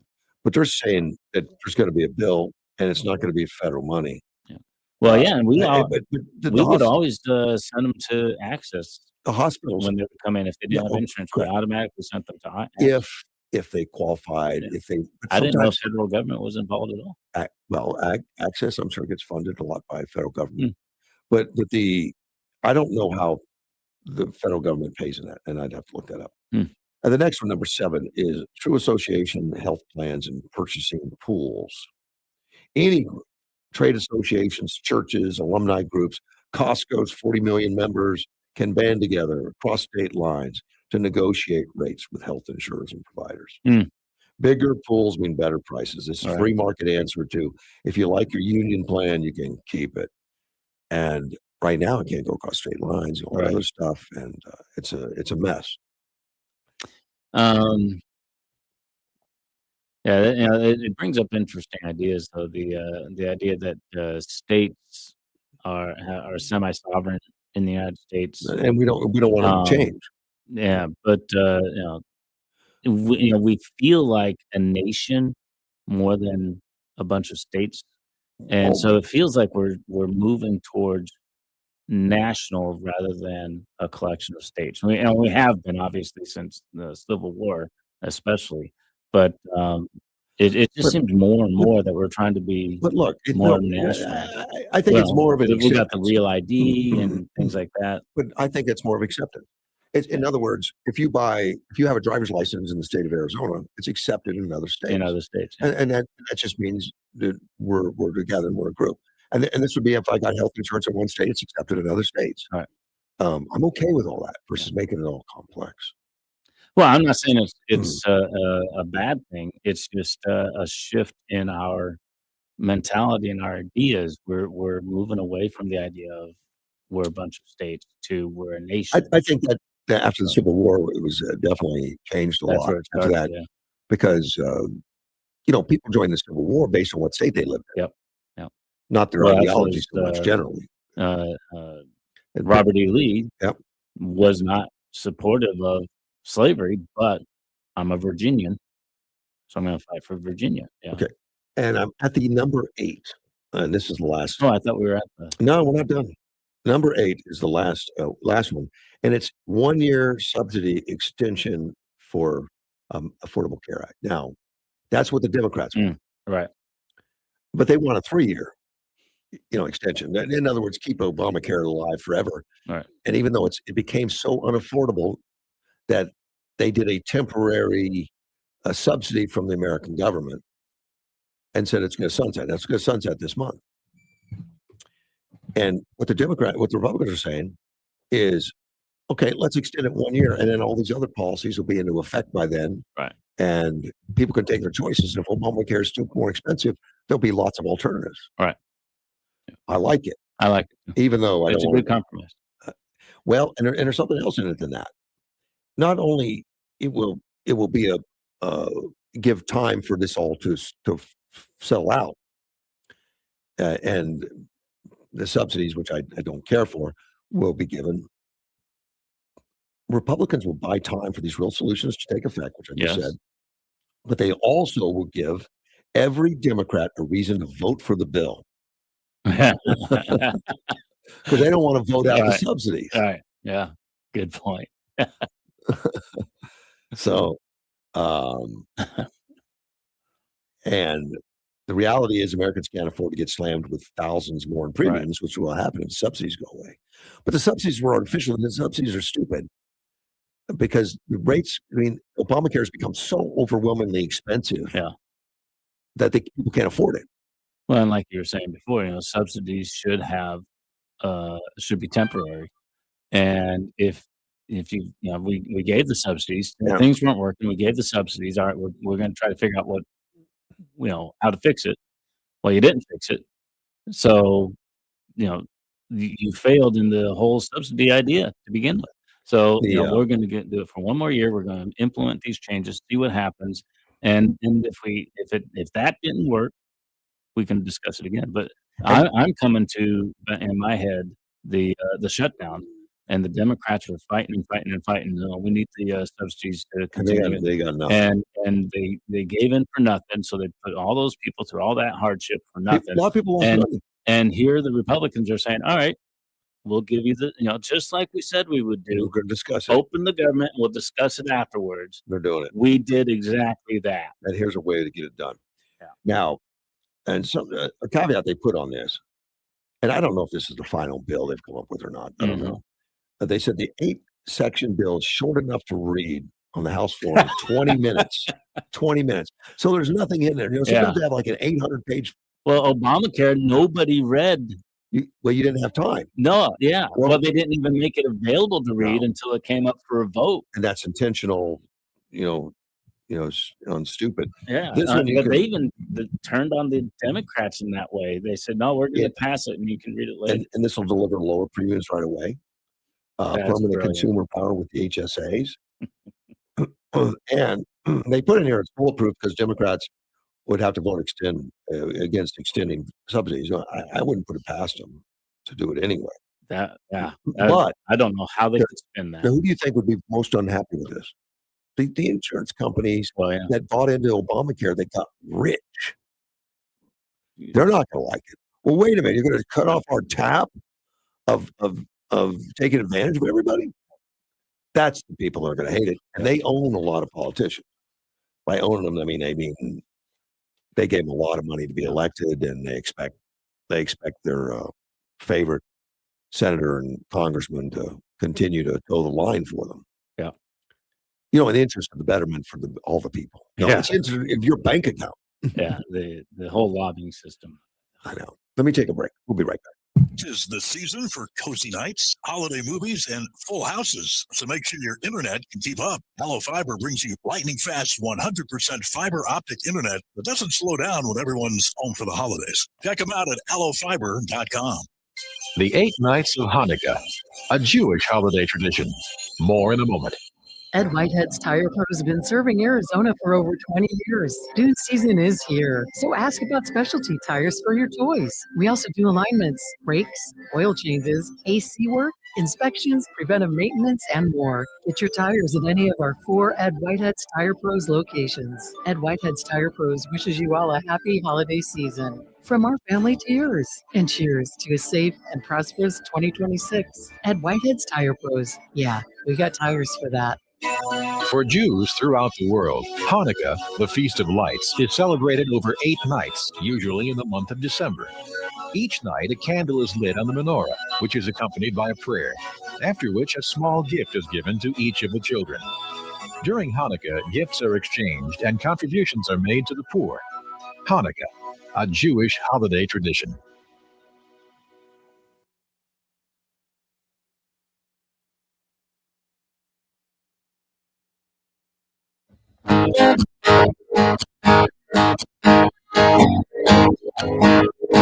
AM 560 KBLU. Russ Clark with you. Chris is here. I'm here. Okay, I got a lot of comments from my fact checker on what I just read. Are you keeping him from work again? Shh, quiet. Certain people I don't want to hear. I don't want them to hear that. He writes, health savings account would devastate the insurance company's stock prices as it would take them out of the loop. Again, celebration time. Yeah. And I got nothing against business or them as insurance company, but they have had such an advantage and had such price stock price increases. Everybody's been living high on the hog. Yeah. And we've been paying the bill. We've been paying the bill. It's like a collective monopoly, if that can exist. But it was done through Congress. Yeah. Called the Obamacare. Yeah. Allowing states to accept insurance from other states would hurt the stock price as well. And if stock prices fall, insurance companies would have to reduce their political contributions. Again, I felt a tear coming. I didn't anticipate that benefit, but that's nice too. Yeah. Yeah. Well, that's one reason some politicians are going to look at that and say, no, that won't work. All right. I need that political contribution. I got to get reelected. HSAs would also hurt the private equity firms, as there would no longer be a need for independent doctor offices to join and or sell their practices to a financial group. That's also good. Yeah. He gave me a list of the top hospitals' revenue that'll, you remember in there would say we'd start taxing nonprofits if they made over $5 billion. Right. Kaiser makes $115.8 billion. Wow. And they're not taxed. They're nonprofit? Yeah. I thought that was one of the for-profits. Wow. Common Spirit makes $38.4 billion. Advocate makes $34.8 billion. Providence makes $30.7 billion. Heard of that. Ascension makes $27 billion approximately. Wow. Trinity 24.8. Yuma Regional makes 19 billion. No, it doesn't. I was like, what? No. Okay, I just want to see if you're awake or if you spit your coffee out. Advent Health makes 19.8 billion. I just misread. Mayo Clinic makes 19.8 billion. UPMC makes 29.9 billion. Banner makes 14.1 billion. Huh. The CEO at Kaiser Permanente, Gregory Adams, he earned 13 million in 2023. They spent 72 million in total compensation for senior executives. Wow. Yeah, the executives. The nonprofits, you say they're nonprofits, which is true. They're nonprofits by structure and everything. They pay tremendous amounts to executives. Yeah. That's good. I mean, when you can make more than $1 million a month, that's That dude is $6 million. That's a good income. That's like winning the lottery. Yeah. Except when you win the lottery, you don't have to get up to go to work. Well, and are they getting up to go to work at that level? Yeah. I don't think so. Yeah. Oh, man. Somebody's asked me about Bongino's ethnicity. He says he's Italian, but looks Middle Eastern and Filipino. A lot of people confuse Italians from Middle Eastern. I don't know. They're Mediterranean, so they're not that far apart from each other geographically. Oh, this Robert E. Lee did own slaves. Did someone say he didn't own slaves? I said he was opposed to slavery, but so did Washington. Washington did not like slavery, but he owned had them. slaves. His wife owned most of them. When he died, he left them to her. Yes, but most of them were set free.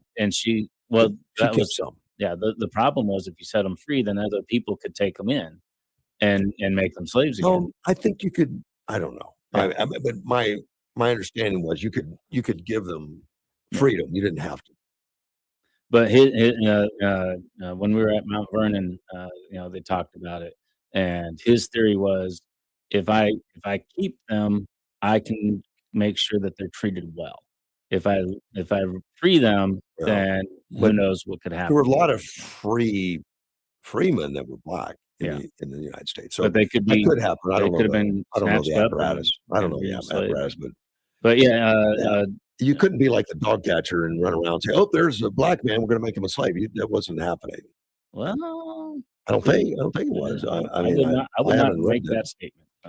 But there were free. I do know Robert E. Lee was not completely supportive of the idea of the Civil War, but he was a Virginian, and he said, "I'm going to fight for." Right, he fought for the state. He said, "I can't turn him." He wasn't going to not fight for Virginia. I don't remember exactly why he was opposed to had to pause, but he said, "I'm a Virginian, and I'm fighting for Virginia." And if you look at some writings of people that fought the Civil War, it was about love for state. Yeah. It wasn't slavery. It wasn't. Most of them didn't own slaves, didn't have any slaves. They just loved for state, and they volunteered. And as terrible as the Civil War was, I do like that it turned us into a nation. That's where the idea. I mean, we still need to keep our identity as states too, and there's certain things states have rights to. And I've moved around from state to state a lot. Yeah. So that doesn't really. Well, me too. That really doesn't. But I like Arizona. Yeah, better than California. Yes. I mean, there's a distinction. There is a difference. Yes. And states make a difference. And I think we need to keep that. We'll be right back. AM 560. Temperatures unseasonably warm continue this week with a high today of 82. 54 the overnight low tonight. Sunny and 81 on Friday, 52 on Friday night.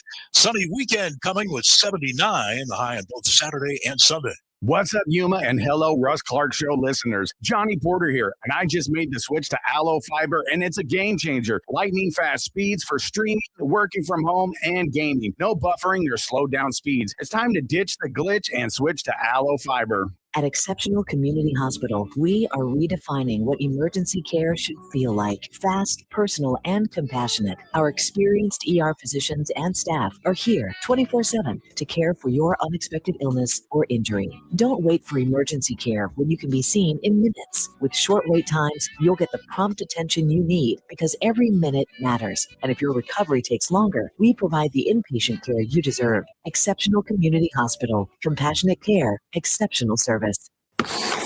All right, do-it-yourselfer, you've got the idea, and you got your building supplies at Southwest Lumber. That's right. Now, all you need is a bunch of expensive tools to get the job done. Oh, that's right. And you know just the place to rent them. Southwest Lumber, your home for everything home improvement. Southwest Lumber has half-day to multiple-day rentals available on just about anything you need to finish the job. Rent equipment and tools on Saturday and Sunday, it's free. Stop in today at 1917 South Avenue B in Yuma. Southwest Lumber, ready for everything.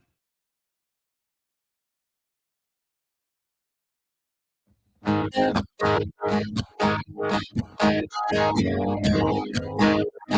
560 KBLU. Russ Clark with you. Chris Larson here. Well, your phone's on. There you go. Now I'm here. You're not here. I did open the phone lines now. I want to get to those 8 points first, though. But phone line open. Hey, there it is. 344-5258. Somebody's on the phone. You're on the air. Well, talking about long-winded people today. That's me. I felt like talking today, Gilbert. Yeah. No, wait a minute. Come on. What is today different than any other day? It's not. Exactly. Who was that gentleman that was on your show yesterday? I just heard a little bit of him as I was traveling. Not Dean, but she had a Latino, I believe.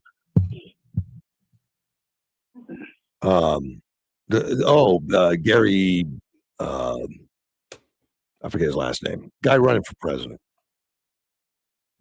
Not Snyder. No. Gary.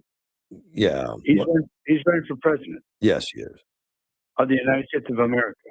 Correct, sir. Huh. Was he from Venezuela? I don't know where he's from. I researched him a little bit. He doesn't. Gary Barve, Barve. It's not his real name. There was a different name associated with it, but he changed it to Gary Barve. I don't know what he did to make money and all that. He doesn't want to talk about it. But I ended up cutting his time out short. But oh yeah, you should have. Yeah. What I heard of him, he sounded like a lot of the people that I heard out of Tucson, Arizona, that run for the Democratic Party. Yeah, he was jumping around. That he subject. wasn't an American citizen. I'm assuming he didn't is. talk. I don't know. Yeah. Well, with that heavy accent, I would be very surprised if he was an American. I know a lot of citizens with heavy accents. So. Yeah. I mean, I could see a New York accent or a Southern accent. That was a very strong South American accent. Yeah. But you guys are talking about slavery. I saw something that made me laugh the other day. Muslims all over the world back in the day, they were spreading slavery. They were taking people and enslaving them and selling slaves. Then the white man came along and freed them. Is that true or what? I have no idea. You don't think the Muslims were all over the world back in the day, getting slaves, enslaving people, and enslaving them and selling them all over the world? Yeah, pretty much every culture was doing that way back when. Yeah, but the American culture, freed the slaves in America. Yeah, that's true. I'm sure, but I don't know a lot of that history on who was involved, or whatever. But the whole world was involved in slavery. Yeah, and the United States was one of the last major powers to outlaw slavery. So, yeah, well, it took a war. Yeah. You know, a lot of people say it was about the slavery was the main thing, the Civil War, but it wasn't. It was economy. Yeah. It was more like the economy than slavery. Frederick Douglass convinced Abraham Lincoln to fight slavery, to end slavery. But yeah, Slavery's a bad thing. It was a bad. Our own Indian brothers and sisters had their own slaves. Yeah. Here in America. Yeah. People just don't want to talk about it. It's been around as long as there's been people around. So yeah, it's even in the Bible. Yep. Yep. You know what? Even right now, today, there's still slavery. Yeah. You're right. We heard that loud and clear, man. Wow. I guess you're having a good morning. Tell us how you really think. Tell me how you really think. Except for she's a slave owner. Yeah. I just think you guys could hear me. I was in the kitchen. Wow. Yeah. Man. Yeah, you better go back and reassess your life there, man. I think I would go pick up dog poop. It's bad. There you go. Bye. Take care, man. Bye. See you, man. Hey, some things go settle. That was funny. That was hilarious. Great couple, great people. Yeah, you know, I like them a lot. What a great. Gary Parv. Yeah, I was just Googling them. I see where he ran in Florida for Florida District number 23. Uh-huh. It was a Democrat primary. Oh. He ran as a Democrat. When in what year was this? In 24. Just this past one. Yeah, he just ran. Now he's a Republican running for president because he loves Donald Trump. Wow. Sounds a little hinky. He got 7% of the vote. That's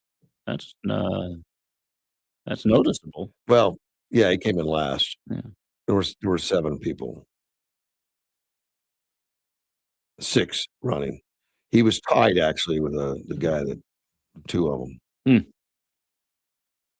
2 people. So was he a call-in yesterday, or no? He was supposed to be, but he showed up. He drove here from Phoenix. Oh, really?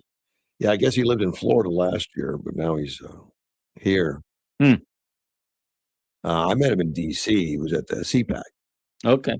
But I couldn't get much information from him. He just tells you how much he loves President Trump and that he's going to be better. But he has no depth of understanding, to my knowledge. Really? If he does, he doesn't share it. So interesting. I don't take him seriously. So when I Googled him, he came up on a FEC.gov page. I don't even know what that is. Is there a warrant out for his arrest? What is that? FEC? Oh. Federal Election Commission. Okay. Oh, yeah. Well, he has to register, and he has, I'm sure. Yeah. And it's got his financials. So far, his financials, he's declared 0 contributions. Oh, yeah. Well, I supported that. I'll get that. Some more news about Trump. He took some digs at Biden and Obama when at the White House Presidential Walk of Fame. Okay. He has a Walk of Fame there, and I think it's something he probably would have all the president's pictures. And he put Biden down as an auto pen instead of his picture. Yeah. And you know how they had pictures of every president. Right. And with Biden, there's no picture of him. There's a picture of the auto pen. I suspect that was. It's hilarious. Yeah. It is hilarious. I don't think the pro-Biden people are loving it. That is funny. But if you see a pro-Biden person, please tell them to contribute to his library. He's not raising any money. I think he's less than $100 million. Really? Yeah, he can't build a library he can't get a bookmobile for that. Huh. So all these people that love Biden, love Biden, they're not contributing. Keep in mind, Obama spent more than $1 billion. And like them or not, presidential libraries are important. A lot of the documentation from the time period will be stored there, and things maybe like we'll that. get by without Biden. I don't know. Let's take a phone call. You're on the air. Remember, when history is all said and done, it will be the victors who write history. Yeah. Well, yes. And right now, the victor of the president is Trump, and he's in charge of the White House. So he puts anything on the wall he wants, including the auto pen that represents Biden. I'm sure it'll be taken down by someone else. And I even went calling. Yeah. I want to add my theory into Ted's mix about Dan Bongino. Okay. And I'm sure Ted isn't, well, we know he's a talk radio junkie, so he's been listening, I'm sure, and knows Dan, but not sure how much you are familiar with him because you work for a living. Yeah. Don't drive around or sit and listen to podcasts like some of the rest of us. But he was former Secret Service, I believe. You probably know that, right? Yes. And he was also a former New York City police officer. Okay. Beat cop for a while. He is very strong in his ethics and morals and values and, what the law and order side of things. And my theory is that he's just realized, man, this swamp's bigger than can be drained. And I'm just wasting my time here. I'm beating my head against the wall. Bondi's doing this. Patel's doing this. Patel has a nickname, right? What? I know it's not Teflon Don, but it's something similar to that. He's well known for going on junkets, as you mentioned the other day, and using up resources for frivolous things. I'm sure the Democrats have given him that nickname, but he had to go to a hearing about that one time, and I remember the hearing. Somebody was yelling at him about his use of private planes because he had to attend something, so he took a private plane, and he says, I'm required to because of the legislation that you guys passed. Yeah. So you don't have a choice. You don't have a choice, right? He's known for dining and whining and dining and having a good old time, okay, and living it up. That's just a rumor, okay? All right. But bottom line is, him and Bondi, what do they got to show for what convictions we got? What even actual trials have we got going on? I think Dan is frustrated and said, "To heck with it. I'm just wasting my time." I don't believe that's true. You don't think that's true? I don't think that's true. But I don't know. I'm waiting to hear from him. Yeah, I'm waiting to hear from him. Yeah, and you know what? Another part of his ethics, I doubt he will come out and actually say, "You know what? I just felt it was better." And plus, he's millionaire. He's losing money working for the government, but he threw in his hat when asked, and he went to serve his government, his country. And he did his time. I personally think he's just great. Look, I think he knew the score when he went in. I mean, like you said, he's got a background in the Secret Service. He's been doing the radio gig for a while, dealing with senators, dealing with people, and he knows what the game is. He knows about the deep state, and he knew it wasn't going to be an overnight deal. He had to know. But sure, but I want to hear it from him. Yeah, sure, and I hope we do hear something from him. But well, we will. But it'll be next year. Okay. Yeah. I know. But I don't know if he'll even go into details. He might just, consider it, the discretion is the better part of honor. And he might not really lay it out on the line. We can hope so. Okay. Now on to McCain. You seriously don't understand why he gave the thumbs down to Trump? Tell me what you think. I know. It was because Trump said he liked heroes that weren't captured. Yeah.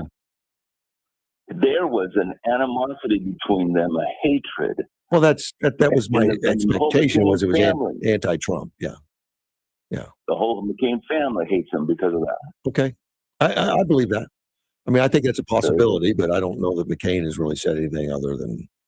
Yeah, he didn't say anything outright. Like there was no other reason that a Senate. GOP. And if that's true, that's a negative on campaign. I mean, negative on him. Yeah. That he put his own personality, his own ego before the country. That would be terrible.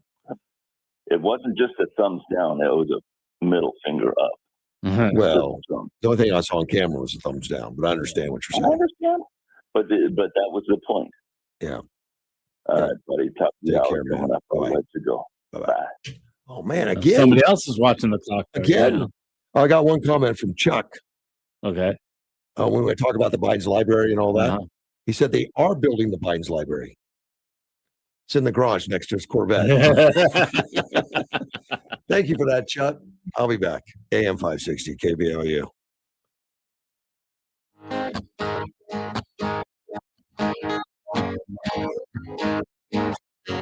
There's a man in D.C. He's 6'3". He's fighting for you. He's fighting for me. He'll bring that swamp, just like he said. He'll make America great again. So get on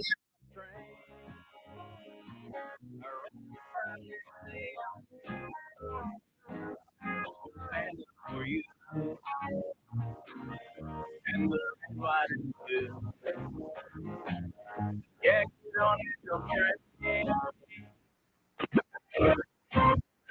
This is News Talk 660 KBLU. You.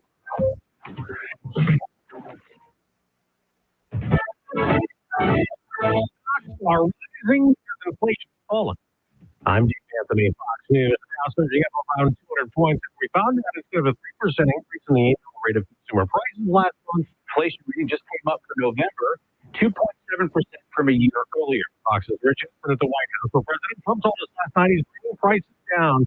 Biden era surge. Over the past 11 months, we have brought more positive change to Washington than any administration in American history. Back in the Jets with a reaction to his address from the left. The Senate top Democrat Minority Leader Chuck Schumer says, quote, President Trump's speech last night showed he lived in a bubble, completely disconnected from the reality everyday Americans are seeing and feeling. People are feeling squeezed harder and harder every day. And last night, Donald Trump took a victory lap. Now, another report this morning shows a 5% drop in first-time employment claims last week, down to 224,000. Though the number of continuing claims, people still collecting benefits, rose to 1.9 million. The president also last night counted all the revenue that his tariffs bringing and announced bonus checks for U.S. military members ahead of the 250th American birthday. We are sending every soldier $1,776. The U.S. military blew up another boat said to be trafficking drugs off the Venezuelan coast, killing another 4 alleged narco-terrorists. And the U.S. is sending Taiwan more military aid. The $10 billion package includes medium-range missiles, howitzers, and drones. According to the State Department, selling these weapons to Taiwan serves U.S. national economic and security interests. But China's condemned the deal. The foreign ministry in Beijing says it gravely harms Chinese sovereignty and risks turning Taiwan into a powder keg. Fox to Jonathan Savage, day 6 of the Manhattan Brown University shooter who killed 2 students and wounded 9 Saturday, as police keep trying to be a person of interest in surveillance videos. America's listening to Fox News. Meet Bob. He's 63 years old. He spent 40 years as a body man, car painter. Bob heard me talking about Relief Factor and decided, give it a shot. Bob wrote in, he said, Glenn, I could barely walk. I couldn't make it up the stairs. Day 4 or 5, I began to feel the change. But after just 8 days on Relief Factor, I'm 75% better. I'm comfortable, and I'm thoroughly impressed. These are the kinds of transformations that are common with Relief Factor. In fact, 2 out of the 3 people who try go on to order more month after month. I'm one of those people. I wasn't banging on cars all day like Bob. My pain was in my hands. It was debilitating nonetheless. I couldn't paint. I couldn't write. Quickly losing hope. And I feared the rest of my life I just have to live with the pain. So if you're living with daily aches and pain, Relief Factor might be the real deal for you. Try the 3-week quick start today. It's only $19.95. See how it works for you. Visit relieffactor.com or call 800-4-RELIEF. 800-4-RELIEF. Information desk. I'm Janine Aguilera. The mother of a young woman killed in a fatal hit and run is looking for answers following her daughter's death. 21-year-old Mariela Acosta was ran over and killed on the morning of December 6th. A man turned himself in and was in court, but he was released because no charges were filed yet. The prosecution says it's an ongoing investigation. However, the mother of the victim is growing impatient. A man could still be charged in the next 7 years. Plus, the Arizona Department of Corrections says the death of an inmate at the state prison in Yuma was gang-related. 50-year-old Jacob Major was killed last week after he was attacked by several fellow inmates. The department says this targeted attack does not represent a threat to the wider inmate population. Catch us on the TV side on News 11 every weekday at 5, 6, and 10 p.m. for your latest local news, weather, and sports. Join the Humane Society of Yuma Tuesday, December 23rd from 11 to 1 for their Home for the Holidays party. The Humane Society of Yuma will have a gift card basket raffle valued at over $300. In addition to that, I'll have a bake sale for humans and for pets, face painting, photos with Santa, DIY ornament station, food trucks, vendors, free microchipping, and adoption specials too. So come on out, join in on all the fun at the Humane Society of Yuma's Shelter Tuesday, the Home for the Holidays party. For more information, log on to hsoyuma.com.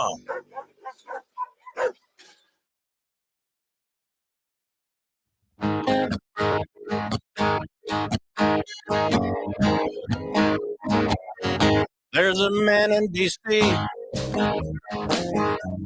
stands 6'3".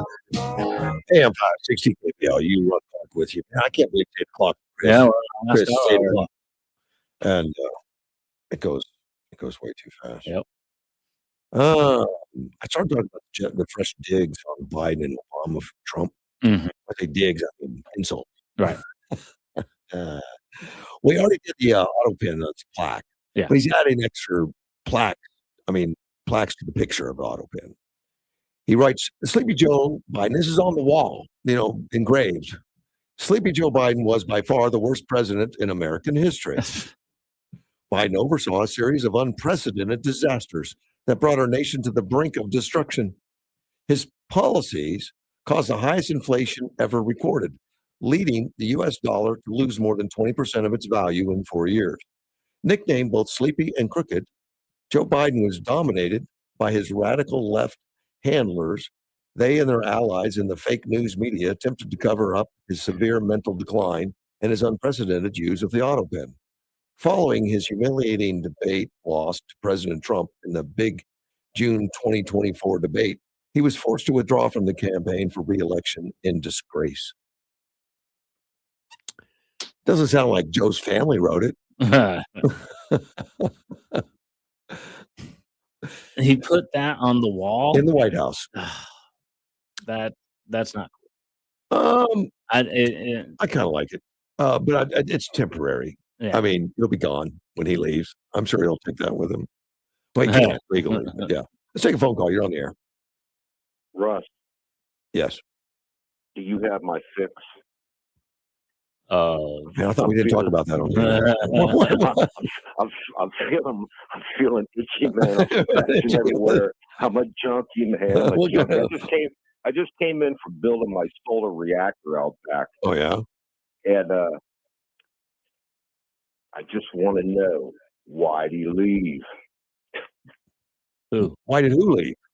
Bongino. Oh man, We don't know. We don't know. I mean, all there is rumor, so it's kind of tough. This is the third time that's come up today. I brought it up. Yeah, but the only rumor I've heard on news was that it was a family concern of safety and security and that kind of stuff. But I haven't heard that from him, so I don't know if that's true. I knew the moment that his name was brought up for appointment. Yeah, that would immediately happen. I knew that was going to happen. Well, it looks like he's going to have less than a year in, but I don't think that's less than a year of unproductiveness. We'll see. Well, I don't know. I think I can't imagine the threats against Cash Patel. I can't imagine the threats against his family. Yeah. Yes. It's a shame. Yep. And that's what happens when you mix politics and corruption within a government that should have never got to this point. Right.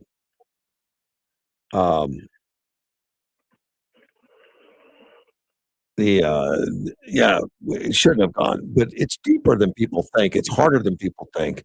Hence the lawsuits like crazy.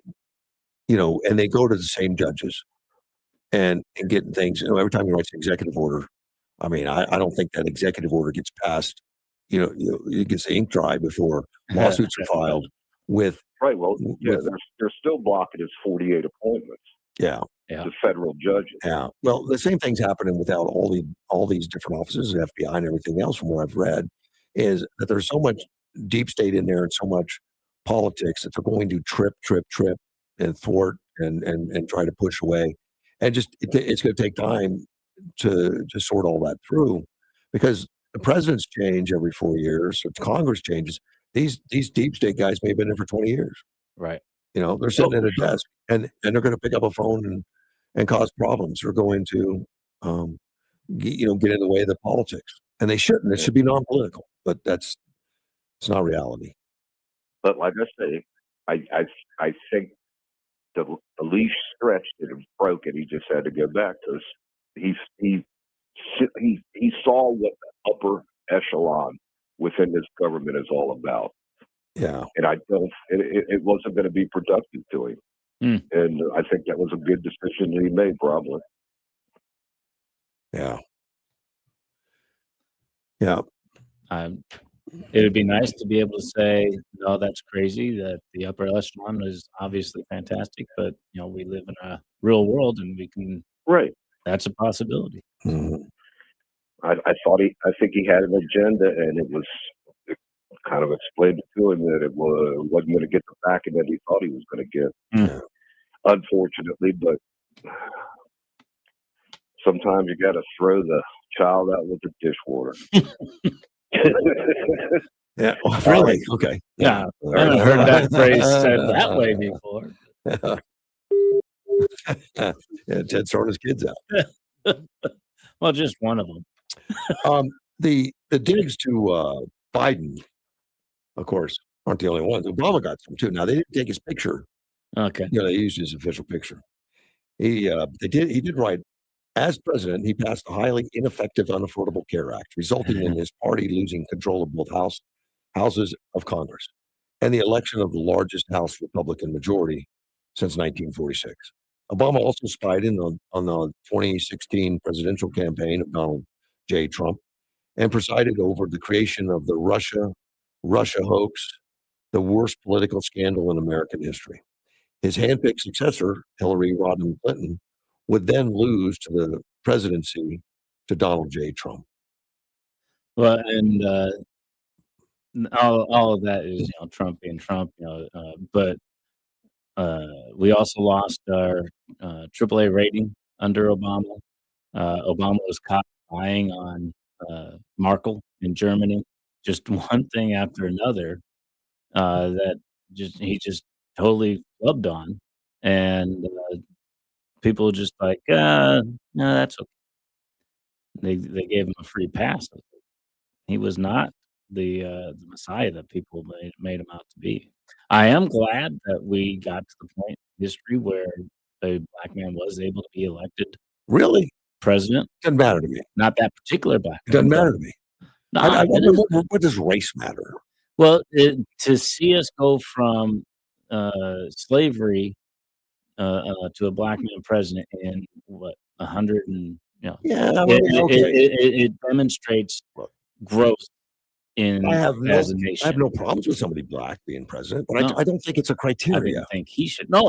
It's not a criteria. It's No. not like, No, well, it's an indicator of growth of our nation, Okay. and I thought that Okay. was a good positive thing. Yeah. I would have rather had been a different black We person. need to get past the Yeah. DEI thing that we're looking for these things. We need a No. black this, No, or we need a I'm not. I agree. We shouldn't. That we shouldn't should be go. a criteria, Yeah. but it is a milestone worth noting.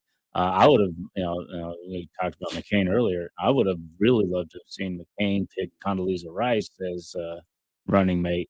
I think he would have gotten into office with her, and that would have been amazing to accomplish at that time. But he didn't, so we had Palin. But Yeah. no, it's certainly not a criteria, but I think it's worth noting the milestone Yeah. in our history, in our growth as a kind of Well, okay, it's not a big deal to me, but I think people are people, and I agree. I don't care if somebody's 20% No, I this or agree. 50% But that. when you look at it historically, that's a huge change. Maybe in a very short to period some of time. people, not to me.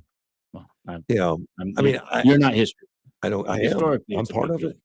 Well, now you are. Yeah. But but we need to get past all that stuff. Yeah. Well, Well, it's now about we time. can. About time we have a Because black now. president. That's crazy. When the right person steps up, there'll be a president. Yeah.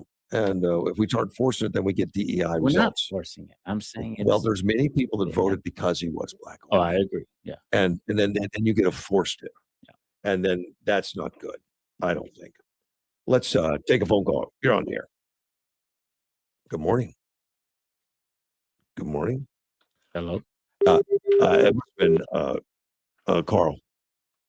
Sometimes he'll get his Bluetooth intercept. It's like sometimes his wife starts the car and it steals the phone away from him.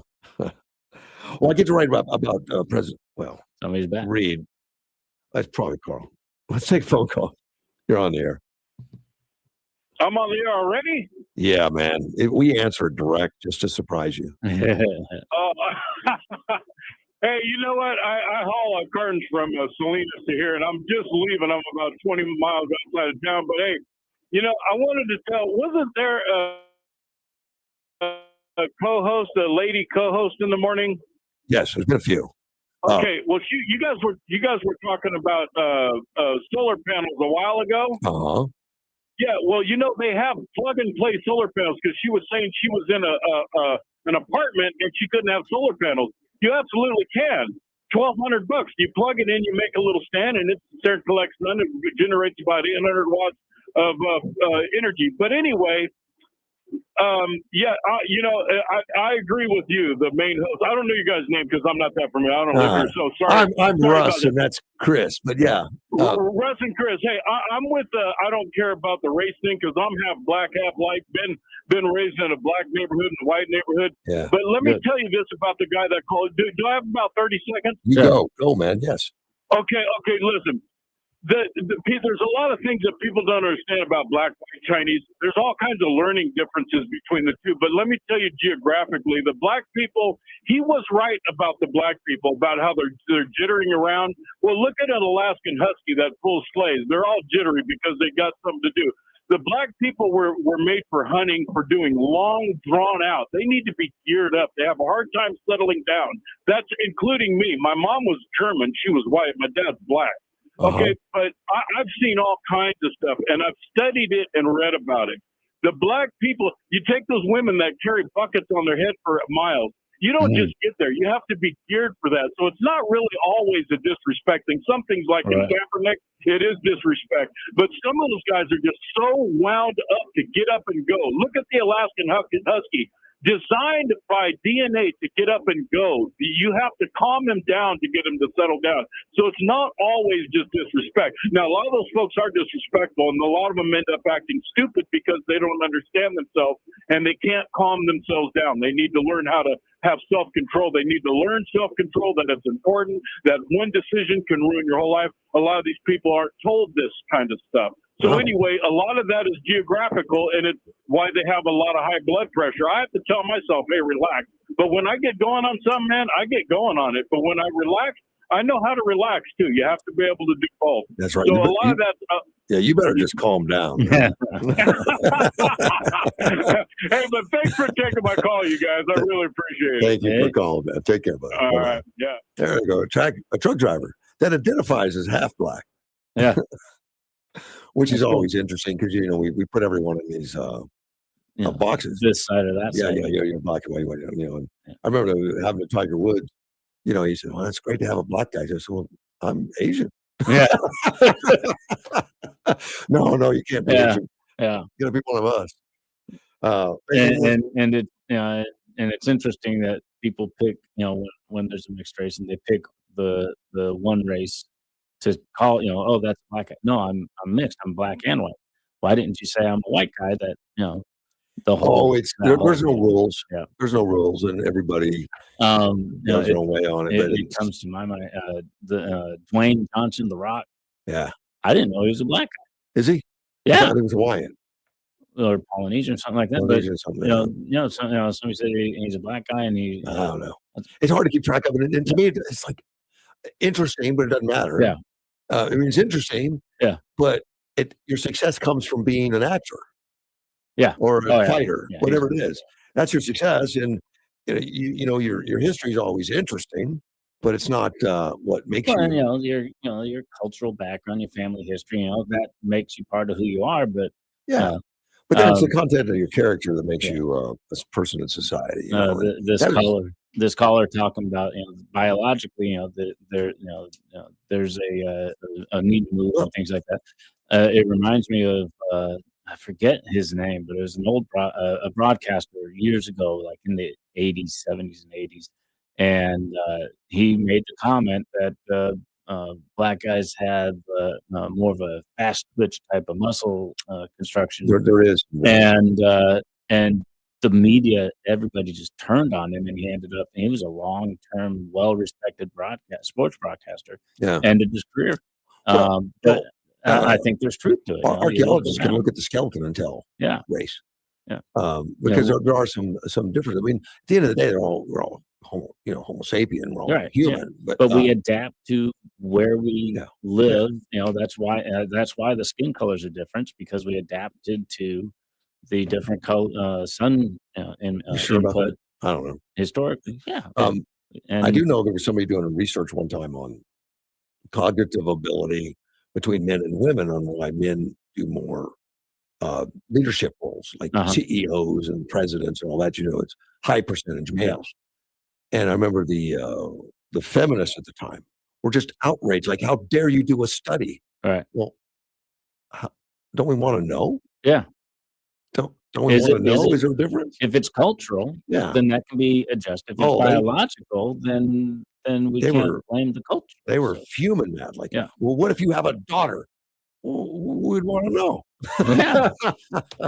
People get all excited about that. There are differences between physically, but sometimes everybody has something to contribute. It goes too far, and then, like, Hitler wanted everyone to be German because that was the master race or something. Well, not just German, but it's just German, blonde, white, blue eyes. Yeah, and I got blue eyes, but that didn't make me a master of anything. I'm not even master at home sometimes. He was not blonde with blue eyes. No, he wasn't. I always found that. Oh, he knew he was inferior.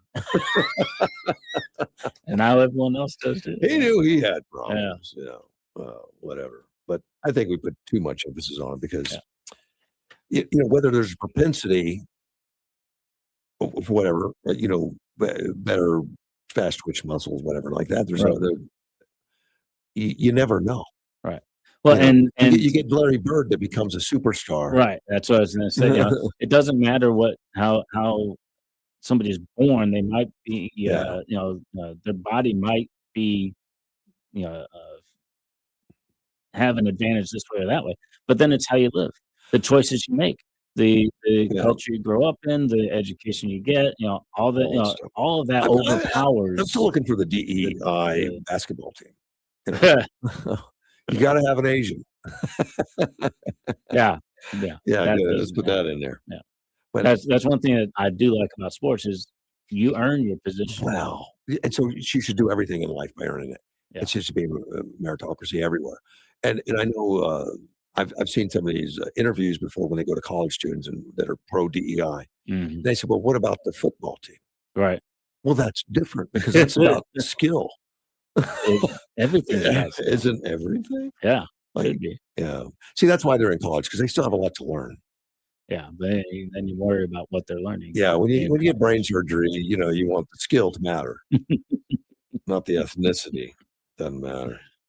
I never did say what they said about Barack Obama. Barack Obama, President Trump put a plaque under his. It says. I thought you did say that.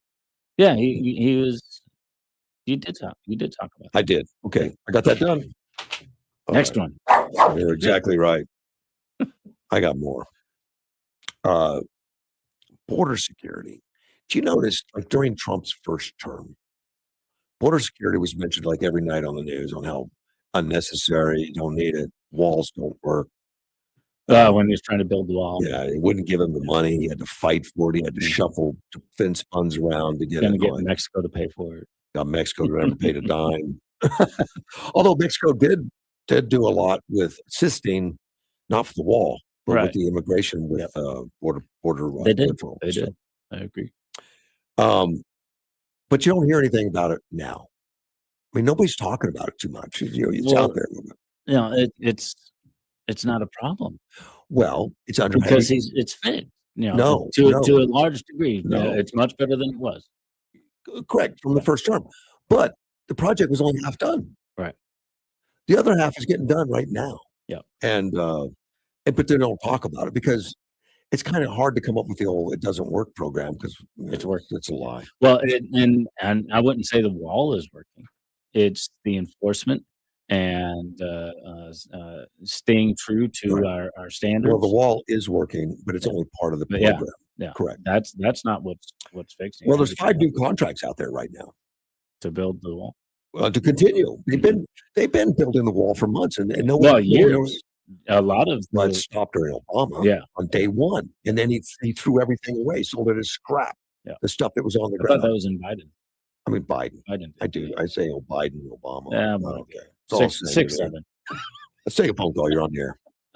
Good morning. This is Sandy. Hey, and it good is morning. a different topic, other than I'll say Dick Morris and Newt Gingrich were just excited like crazy about Trump's speech last night. Yeah, I read that stuff you sent me on that. That was nice.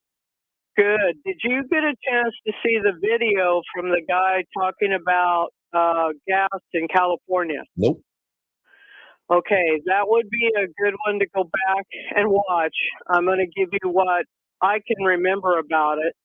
My nephew's the one who sent it to me, and he said, understand, this isn't just affecting California. If this guy's right, it's going to affect Arizona, and my nephew thinks also Nevada. But basically, Chevron has had it with California, and I asked him, is it, Newsom wanting electric cars? And he said, no. They've had it with the taxation and regulations. Yeah, the EPA's been all over. That's California. Right. And stuff. that's Chevron, Valero, and Phillips 66.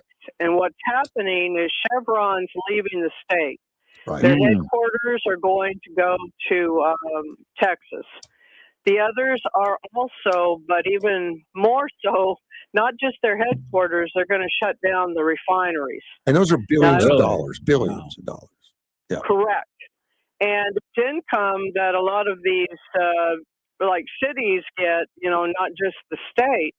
And some of them were even offering like subsidies to get these people to stay. But the green energy stuff is causing all kinds of problems. And he says that there's something called the Jones Act, which has to do with maritime. And basically, if you have like a state with a port, another state with a port, then gas would have to be moved by ship. But we only have 5 ships, where China's got lots of them. So what would happen is California would have to import their gas from foreign countries like, and he listed 3, but the only one I can remember is Saudi Arabia. So you would be enriching these other countries. If they had issues, it could delay the shipment of gas into California. And whatever California gets, it seems to affect us because for some reason in Yuma, we get our gas from California, maybe the whole state. I don't know. Well, it's regional, so and that's up to individual companies. So yes, we were getting gas. Okay. We were getting gas from the refineries in California, not from the state, but from the businesses. They just drove it over here. So we won't be able to get it anymore because it's not going to be produced there from Chevron anyway. Well, I was trying to follow the guy too to make sure I totally understood. Like, is he just talking about Valero refineries? Is he talking about Chevron refineries? And I couldn't really tell, but I also know your fact checker listens. He might be able to figure it out. You might be able to figure it out. But it's just, the guy says it's going to happen in less than 2 weeks. Yeah, Gavin started lobbying him months ago. Like, hey, we're just kidding, and we'll make things right. What do we need to do to keep you? I mean, he started to panic. It's too late. The decisions were already made, and they're locking it up. Well, see, you knew more about it than me. I was just I haven't heard anything. Me neither. So you're more aware than I was. Yeah. And it's been it's going a on. problem, if they can't build pipelines, like if there's a pipeline, if maybe Trump could get rid of that act, then California could maybe get gas from Texas. But this guy does another thing if people want to catch it. He explains how it's the red states that are just like benefiting like crazy. Correct. Everything is just going wonderful in the red states. And the blue states, everything's going bad. Right. But those people in power aren't doing anything to change it. Well, they're in the blue appeasing their voters, and their voters are saying no more gas. Gas is evil. Hydrocarbons are evil. So the governors like Newsom got elected because he joined them. He's in that crowd. No more gas, and he shut it off. And they don't really think about long-term effect. Yeah. And they're getting it now. They don't. They're not good. They're not good leaders. No. President Trump is an excellent leader. Yeah. And I hope we have others, and I think J.D. Vance and even Marco Rubio could be. I don't know that anybody will match President Trump, but he is just an excellent leader. So I get really tired of the Democrats, trying to go after him. They caused all these problems. Like I almost sent you a bunch of videos from True Social, but I'll just tell you, it was basically CNN, CNBC, Fox, all of them. They're going like, oh my gosh, look at how the inflation is only like 2.7%. It's below the 3% we predicted. This is outstanding. It shows that things are going great. It was just one after the other. Oh, wow. I had no idea. Maybe I should send them to you. Well, no, that's fine. But no, Edward sent me the reports this morning, first thing, because, this has just been released. But I'm surprised. This is just this morning I saw them. Yeah. So. Well, and the fact that, because they expected a 3.1 consumer price index, and they came in at 2.7. And I didn't, but a lot of these institutions, they don't dare praise Trump because of the backlash, but I guess we're getting over it. Well, some of the guys on some of these stations do, but see, even Fox has their detractors. Sure. And so CNN, I think they've got some people that are maybe more business-like, and they're recognizing, whoa, this is looking good. Right. So if we can get things, like Newt Gingrich kind of summarized it, Trump in his speech talked about, what it was like with Biden, and we seem to have short-term memories. Of course. I mean, Yes. Biden, personally, and I know this may not be true, but it was almost like Biden and his administration tried to make things as worse as possible. So whoever came in after them would have a lot of difficulty in changing it in a positive direction. Correct. And but basically showing that and then detailing as quick as he could. It seemed like he didn't. I don't think the networks gave him very much time. Detailing what he's done so far, and then talking about what he's going to do in the future. And that's why Newt Gingrich was so happy. I'm kind of worried about, them keeping the Obama subsidies, because I always worry that maybe they won't work hard to straighten it out.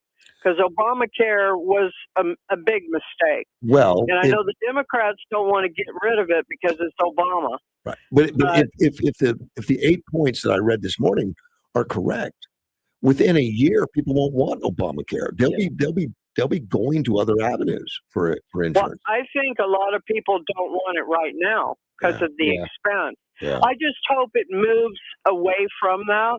And McCain was sorry for doing that. And I know, like somebody mentioned that Trump said, about McCain, but McCain started the whole thing by causing you, me, and every other Trump supporter crazies.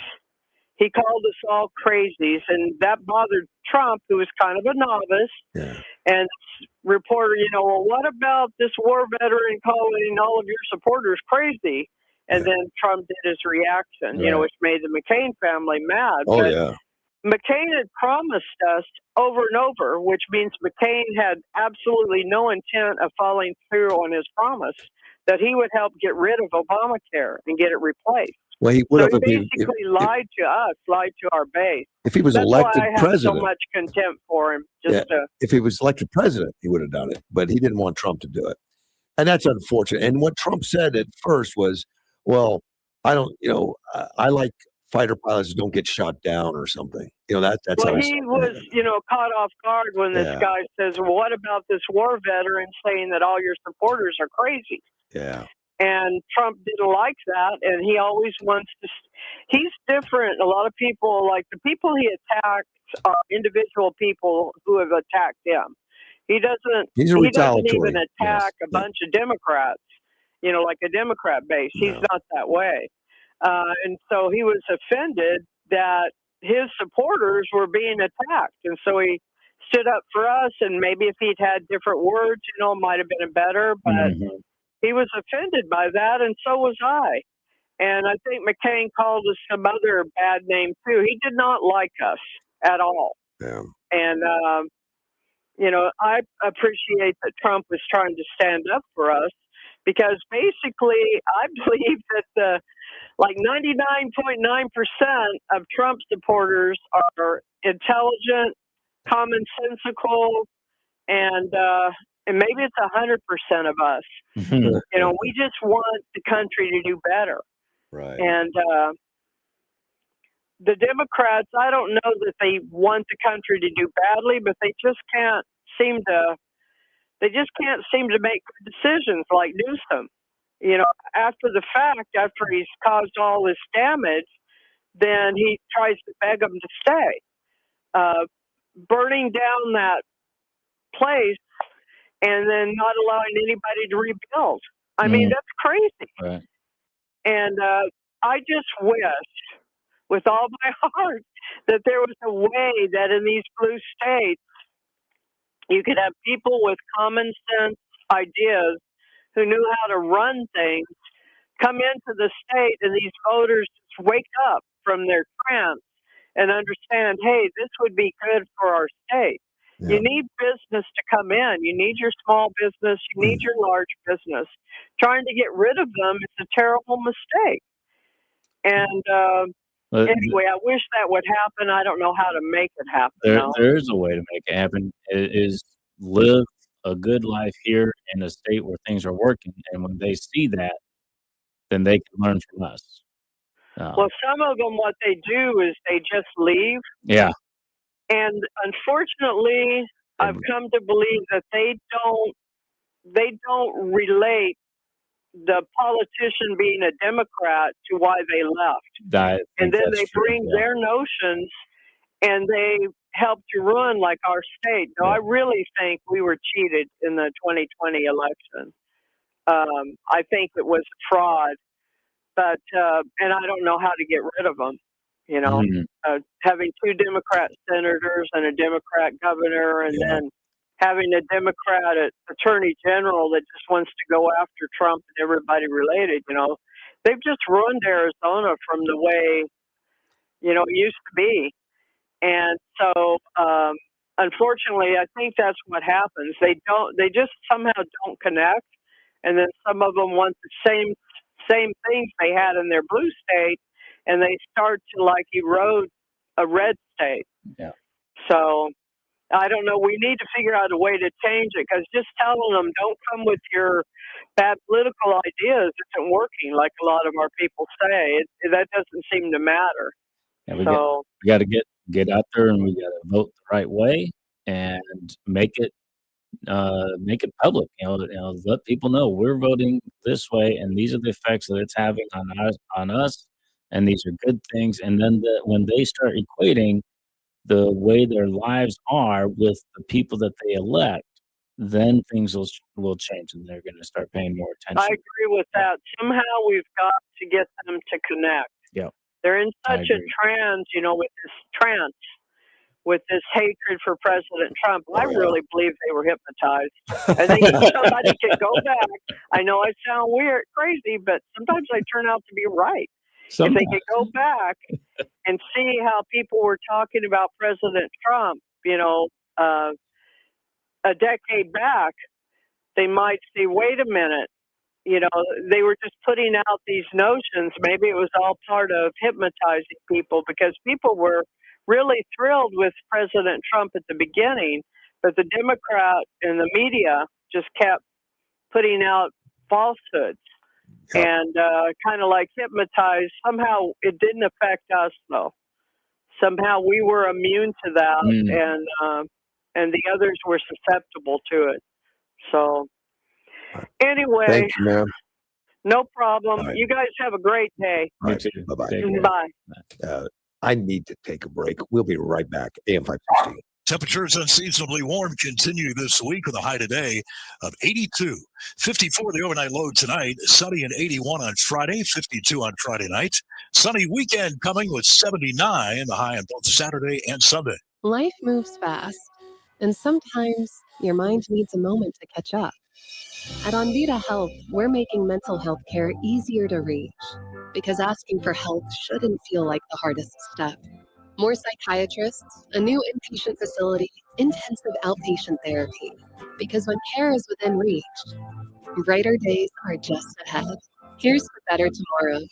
Here's to life. Learn more at onvitahealth.org/behavioral health. To be a part of Russ's show, call 928-344-5258. That's 928-344-5258. Hear that? Forget the sleigh. This holiday season, Santa rides a Harley. The elves in Bobby's territorial Harley-Davidson have been busy loading up the store and showroom with the perfect gifts for every rider or aspiring rider on your list. From genuine Harley-Davidson riding gear, casual clothes, gifts and collectibles, to the ultimate present, a shiny brand new bike. Don't settle for boring socks or ties this year. This holiday, give them Harley. Make their dream a reality. They've got the bikes, the gear, and everything else to make it happen. Visit Bobby's territorial Harley-Davidson today. 2550 East Gila Ridge Road.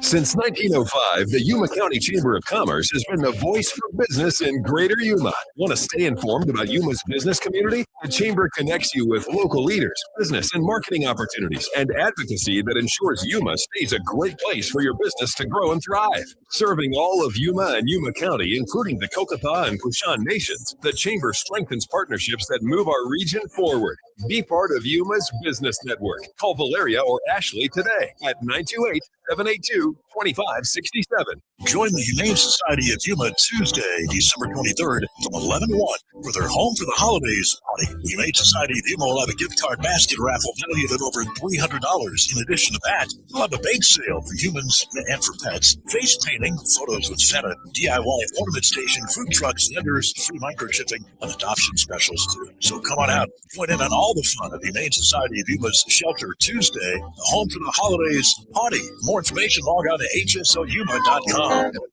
AM 560 KBLU. Russ Clark with you. And Chris is here. We only got a few minutes. Yeah. I got some. Wow, not even half hour. I got some news from my fact checker who's busy this morning. He's got checking on my stuff. That's good. He gave me information to Joe Biden's library, just bidenlibrary.gov. I looked at it real quickly, but it's nothing impressive. I didn't have a chance to read it, but he sent me something on we were talking about fuel in California and oil. Viero's $1 billion exit. They are leaving. Yeah. Newsom, and it's according to Newsom's regulation. That's why they're leaving. Right. They're a 1.1 billion Bianca refinery. They're going to be out of there by April of 26. So that's coming right around the corner. Wow, that's fast. So they are shutting that down. Yeah. We know the other one is shutting down like this month. It's gone. Yeah. And a lot of the companies leaving California are going to Texas. In one of my classes at the college, I show a video of this manufacturing company that went from California to Texas, and they loaded up all their equipment. They paid their employees to relocate, and they just took everyone to Texas. That not only did the company leave, but these productive citizens left. California is losing so much because of their And they always have this attitude like, we don't care, we got business, we got it. Leave, we don't want you here. We don't need you. Yeah. Same as New York when people started leaving New York. We don't care. We don't care. Good riddance. We're so powerful. No, you got to ask the question, why are these people leaving? If people leave war zones, they leave famine, and they leave California. Let's all in this article, it says the closure is seen as a culmination of escalating regulation challenges that include hefty fines for environmental violations, such as a recent $82 million penalty related to unreported toxic emissions. Growing costs, the burden of compliance have pushed refiners to reconsider their operation in the state. Alongside Valero, Phillips 66 is also shutting down in Wilmington refinery, further exacerbating supply concerns. And so they're killing themselves. They are. And it's going to be interesting to see, because they're going to want to sell their assets. The refineries are still there. They're still functional. Will anyone buy them? Will anyone else say, all right, well, you mean buy the refinery? Yeah. No. That's those are such a massive operation. Yeah. But, Chevron's going to want to get something for them. But who would buy it? That's what I'm saying. Who's going? Is anyone else out there going to say we can still be profitable? We can still make it work here in California, or is everyone But the state of California is like constantly falling around. They hate gas companies, finding them $84 for illegal emissions or something. They didn't report it right or something. But I'm sure that's an ongoing battle with them. Yeah, they're not appreciated in that state and haven't been for decades. I don't know of anyone that's really, no good business is appreciated in California that I can see. Well, except the tech industry. Yeah, well, but they're going to be without a gas, and they're talking $7-8 a gallon in gas. Well, and I think Sally's right that's going to affect us because that's like you said, it's regional. We don't have the massive refineries and stuff over here. We rely on the gas coming out of California. Edward also showed me a Ocasio-Cortez highlights a poll showing her beating fans in 2028, which I don't believe. I mean, sometimes these polls are just the way they write them, the way they do them. Yeah, if you've ever answered questions in these polls, you're like, well, I don't. The answer I want to give isn't an option. It's just and then they and they're going to put out the results of the poll saying, oh, so many people agreed. No, you just didn't really give me the opportunity to just disagree. The poll that AOC needs to look at is right now there's a poll that showed all the people that are in contention, Democrats and Republicans. On the Republican side, J.D. Vance was at 47% out of all of them, and on the Democrat side, Newsom was at the top, but it wasn't 47%. Right. Number 2 on the Democrat was anyone but the ones listed. Was number 2. That's funny. Yeah. No, I'm sorry. It wasn't Newsom. It was Harris. Harris was at the top of the poll. Kamala? Yeah. Harris was at the top of the poll. Then it was anyone. Newsom was number 3. I think I prefer Newsom. And it was like 8 people. AOC was on the list. Buttigieg was on the list. A lot of them in single digits. And now she's putting out this poll like, I can beat J.D. Vance, right? Bull. I don't know who did it. Her mom done the poll or something. I don't know who did it. I don't think she could beat anybody at it. I'd be curious. Yeah. The primaries are going to be interesting. Yeah, because Newsom, he's been positioning himself for the last year or two. He's been working hard, but I think the Democrats have settled on Harris already. I don't really hear much about her. I know. Well, it might just because that's why they right like next her. to California. That's why they like her. She's in the basement. They also had on the Republican side the same question. The same person running, which was called anyone but anyone listed. Anyone else. They got number 7 in the Republican side, number 2 on the Democrat. Right. Which means they just don't have a bench, man. Yeah. When Newsom's number 1 and your number 2 is no one else, somebody else that's not listed, you're in bad shape. I mean, Newsom Harris is number 1. Right. Newsom was number 3. So I don't know how AOC picks up. I like the way you worded that. They don't have a bench. They don't. They really don't. No. Well, they don't have because they don't have a platform either. But you got Pritzker, Buttigieg, Newsom, IOC, I forget who the others. But when we talk about it this way, it really amazes me that they are a force in our country. They can't coalesce themselves behind anything of any real value. No, they can't get the any Democrats? person. Yeah. But they do. They pick the DEI. They pick the they're anti-Trump is what they do. Yeah, but they pick anti-Republican. They pick everything that has got low appeal. Yeah, there's nothing that they can support positively. Let's take a phone while you're on the air. Can I give you and Sandy a stock tip? Go ahead. Okay. It's not insider trading, is it? No. Okay. It's going to be by Citco and Southland Corporation now. Why? I don't know Southland Corporation. I've heard of Citco. 7-Eleven, Johnson family, Texas. Citco will go. We got 6 cargo vessels full of Citco oil, Venezuelan crude. He ain't gonna let that go. That's coming here. That's American companies down there that pulled that oil up. That's our oil, not Venezuela crude. But wait a minute, we're not allowed to pull oil out of Venezuela. They nationalized everything. They kicked everybody out. How could Citgo have tankers? That's their oil. That's Citco's oil. But they can't get to it because the country won't let them get to it. Will now. I don't know. Okay. He's got the fleet down there. Here's the other thing that's going to happen.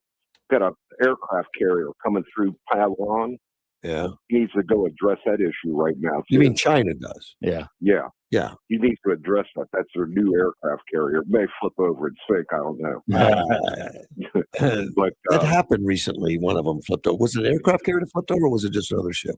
I think it was a light destroyer. Yeah, destroyer. That sounds right. Yeah, as soon as they cut the ropes loose, it went out and flipped over. Really? Yeah, that's a bad thing. That's not good. Citgo and Southland Corporation. Okay, Southland I knew. Yeah, that's Johnson family. Okay. 7-Eleven. Yeah. That belongs to the Johnson family. All right. And they basically own a percentage of Citco oil. Okay. So watch that stock, Russ. All right. And Sandy. We'll do it. Thank you, sir. All right. Bye-bye. Bye. Take care. Something about that China carrier is out there. Yeah. Which is fine. It's so international. forced. It's international waters, and it's saber rattling. Yeah. We've got ships out there too. The something that Edward sent it to me this morning, and he had a comment on there that it surprises him that when the China aircraft carrier sails, it doesn't have any planes on top. Nothing.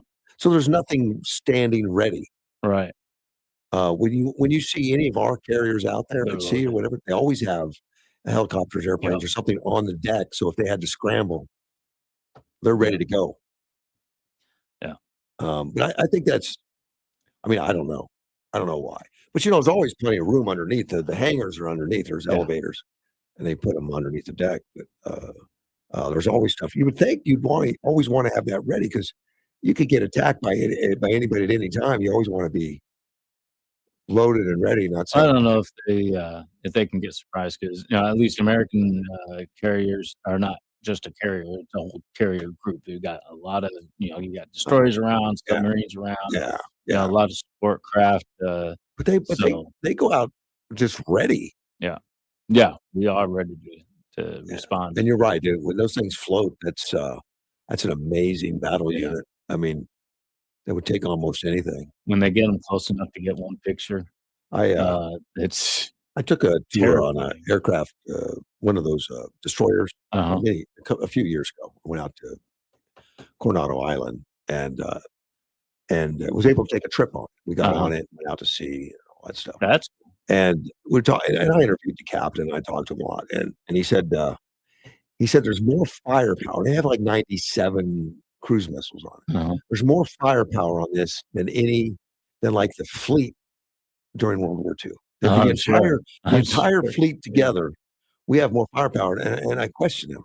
Right. I said, but look, the battleships from World War II had those 15-inch guns. They looked impressive. Yours just doesn't look scary. You got one 5-inch gun. He says, "Well, that's all we need." He said, "Because it never misses." Which because they're they have so much information now and so much control, and you can spot. They can look at something 30 miles away and pinpoint it and nail it. Yeah. The other ones, they shot and said, "Well, how close were we?" Yeah. and tried to move it in. Yeah, Adjust fire. Yeah. In fact, that 5-inch gun, it would track an airplane flying and hit an airplane in mid-flight. That's like shooting a duck with a .22 rifle. They can shoot down missiles coming at them. Probably. Yeah, they've got the phalanx system that shoots down. Well, no, I'm talking the 5-inch gun, not not the Phoenix. They could hit a moving airplane with it. When you talk about how powerful these things are, you got the ones over in San Diego that are open to the public, and you can, and those are retired. Those are the old ones, and those were crazy impressive then. I can only imagine the technology and the advancements that are in the modern news. My fact checker just fact checked Ted. He said Citgo is owned by Petróleos de Venezuela. You cannot buy stock in it. The PDV is owned by a holding company, which is a sole stockholder of all Citgo shares. Man's giving out incorrect data. Uh-oh. So take that, Ted. So Citgo is owned by Venezuela? Yeah. Wow. Yeah. I did not know that. I'd heard of them. I'd heard that before. Huh. But yeah, Edward would know. In fact, he may have said, "Okay, I'm going to buy something." No. But he said you can't buy stock in it. You can't. Oh. The other thing he sent me, Trump. See if I've got that here. That Trump is looking to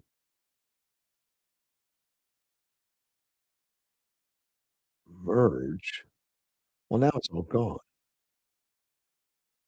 Oh, I'm sorry, it's right here. Trump Media is going to merge with TAE, which is a nuclear technologies deal.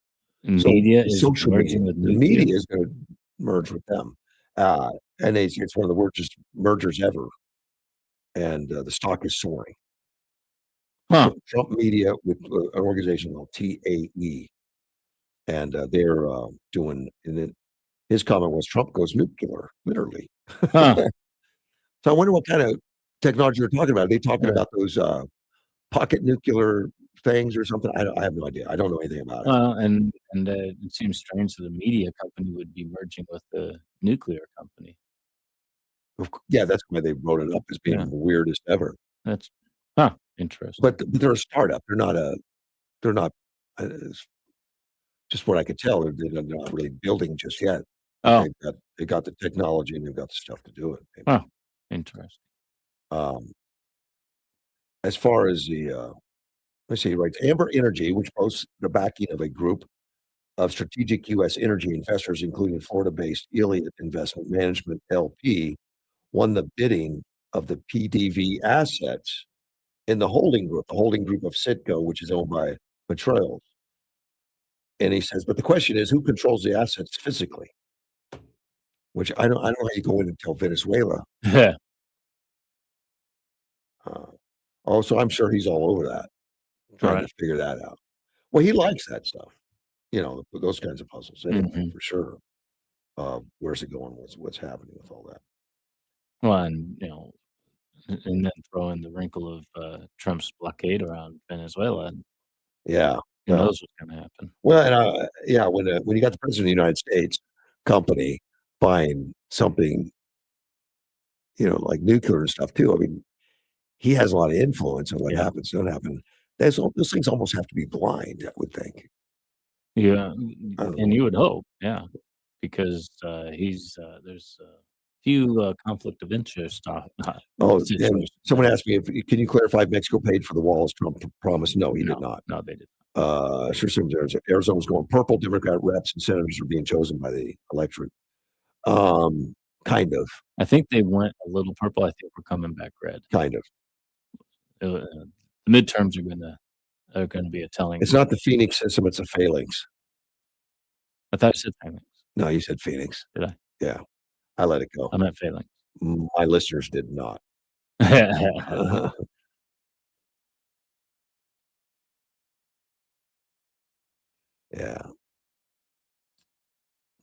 It's an amazing system too, by the way. I have only seen it on video.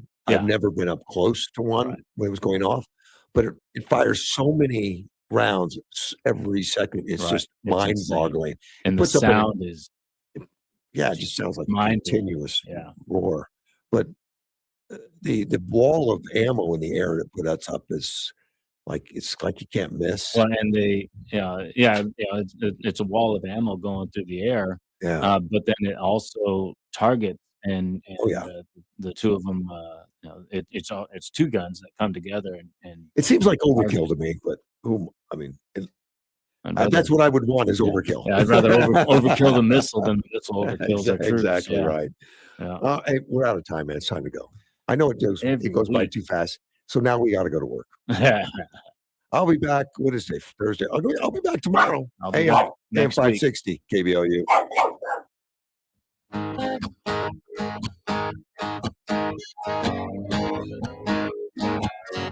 There's a man in D.C. He stands 6'3". He's fighting for you. He's fighting for me. This is News Talk 560 KBLU. You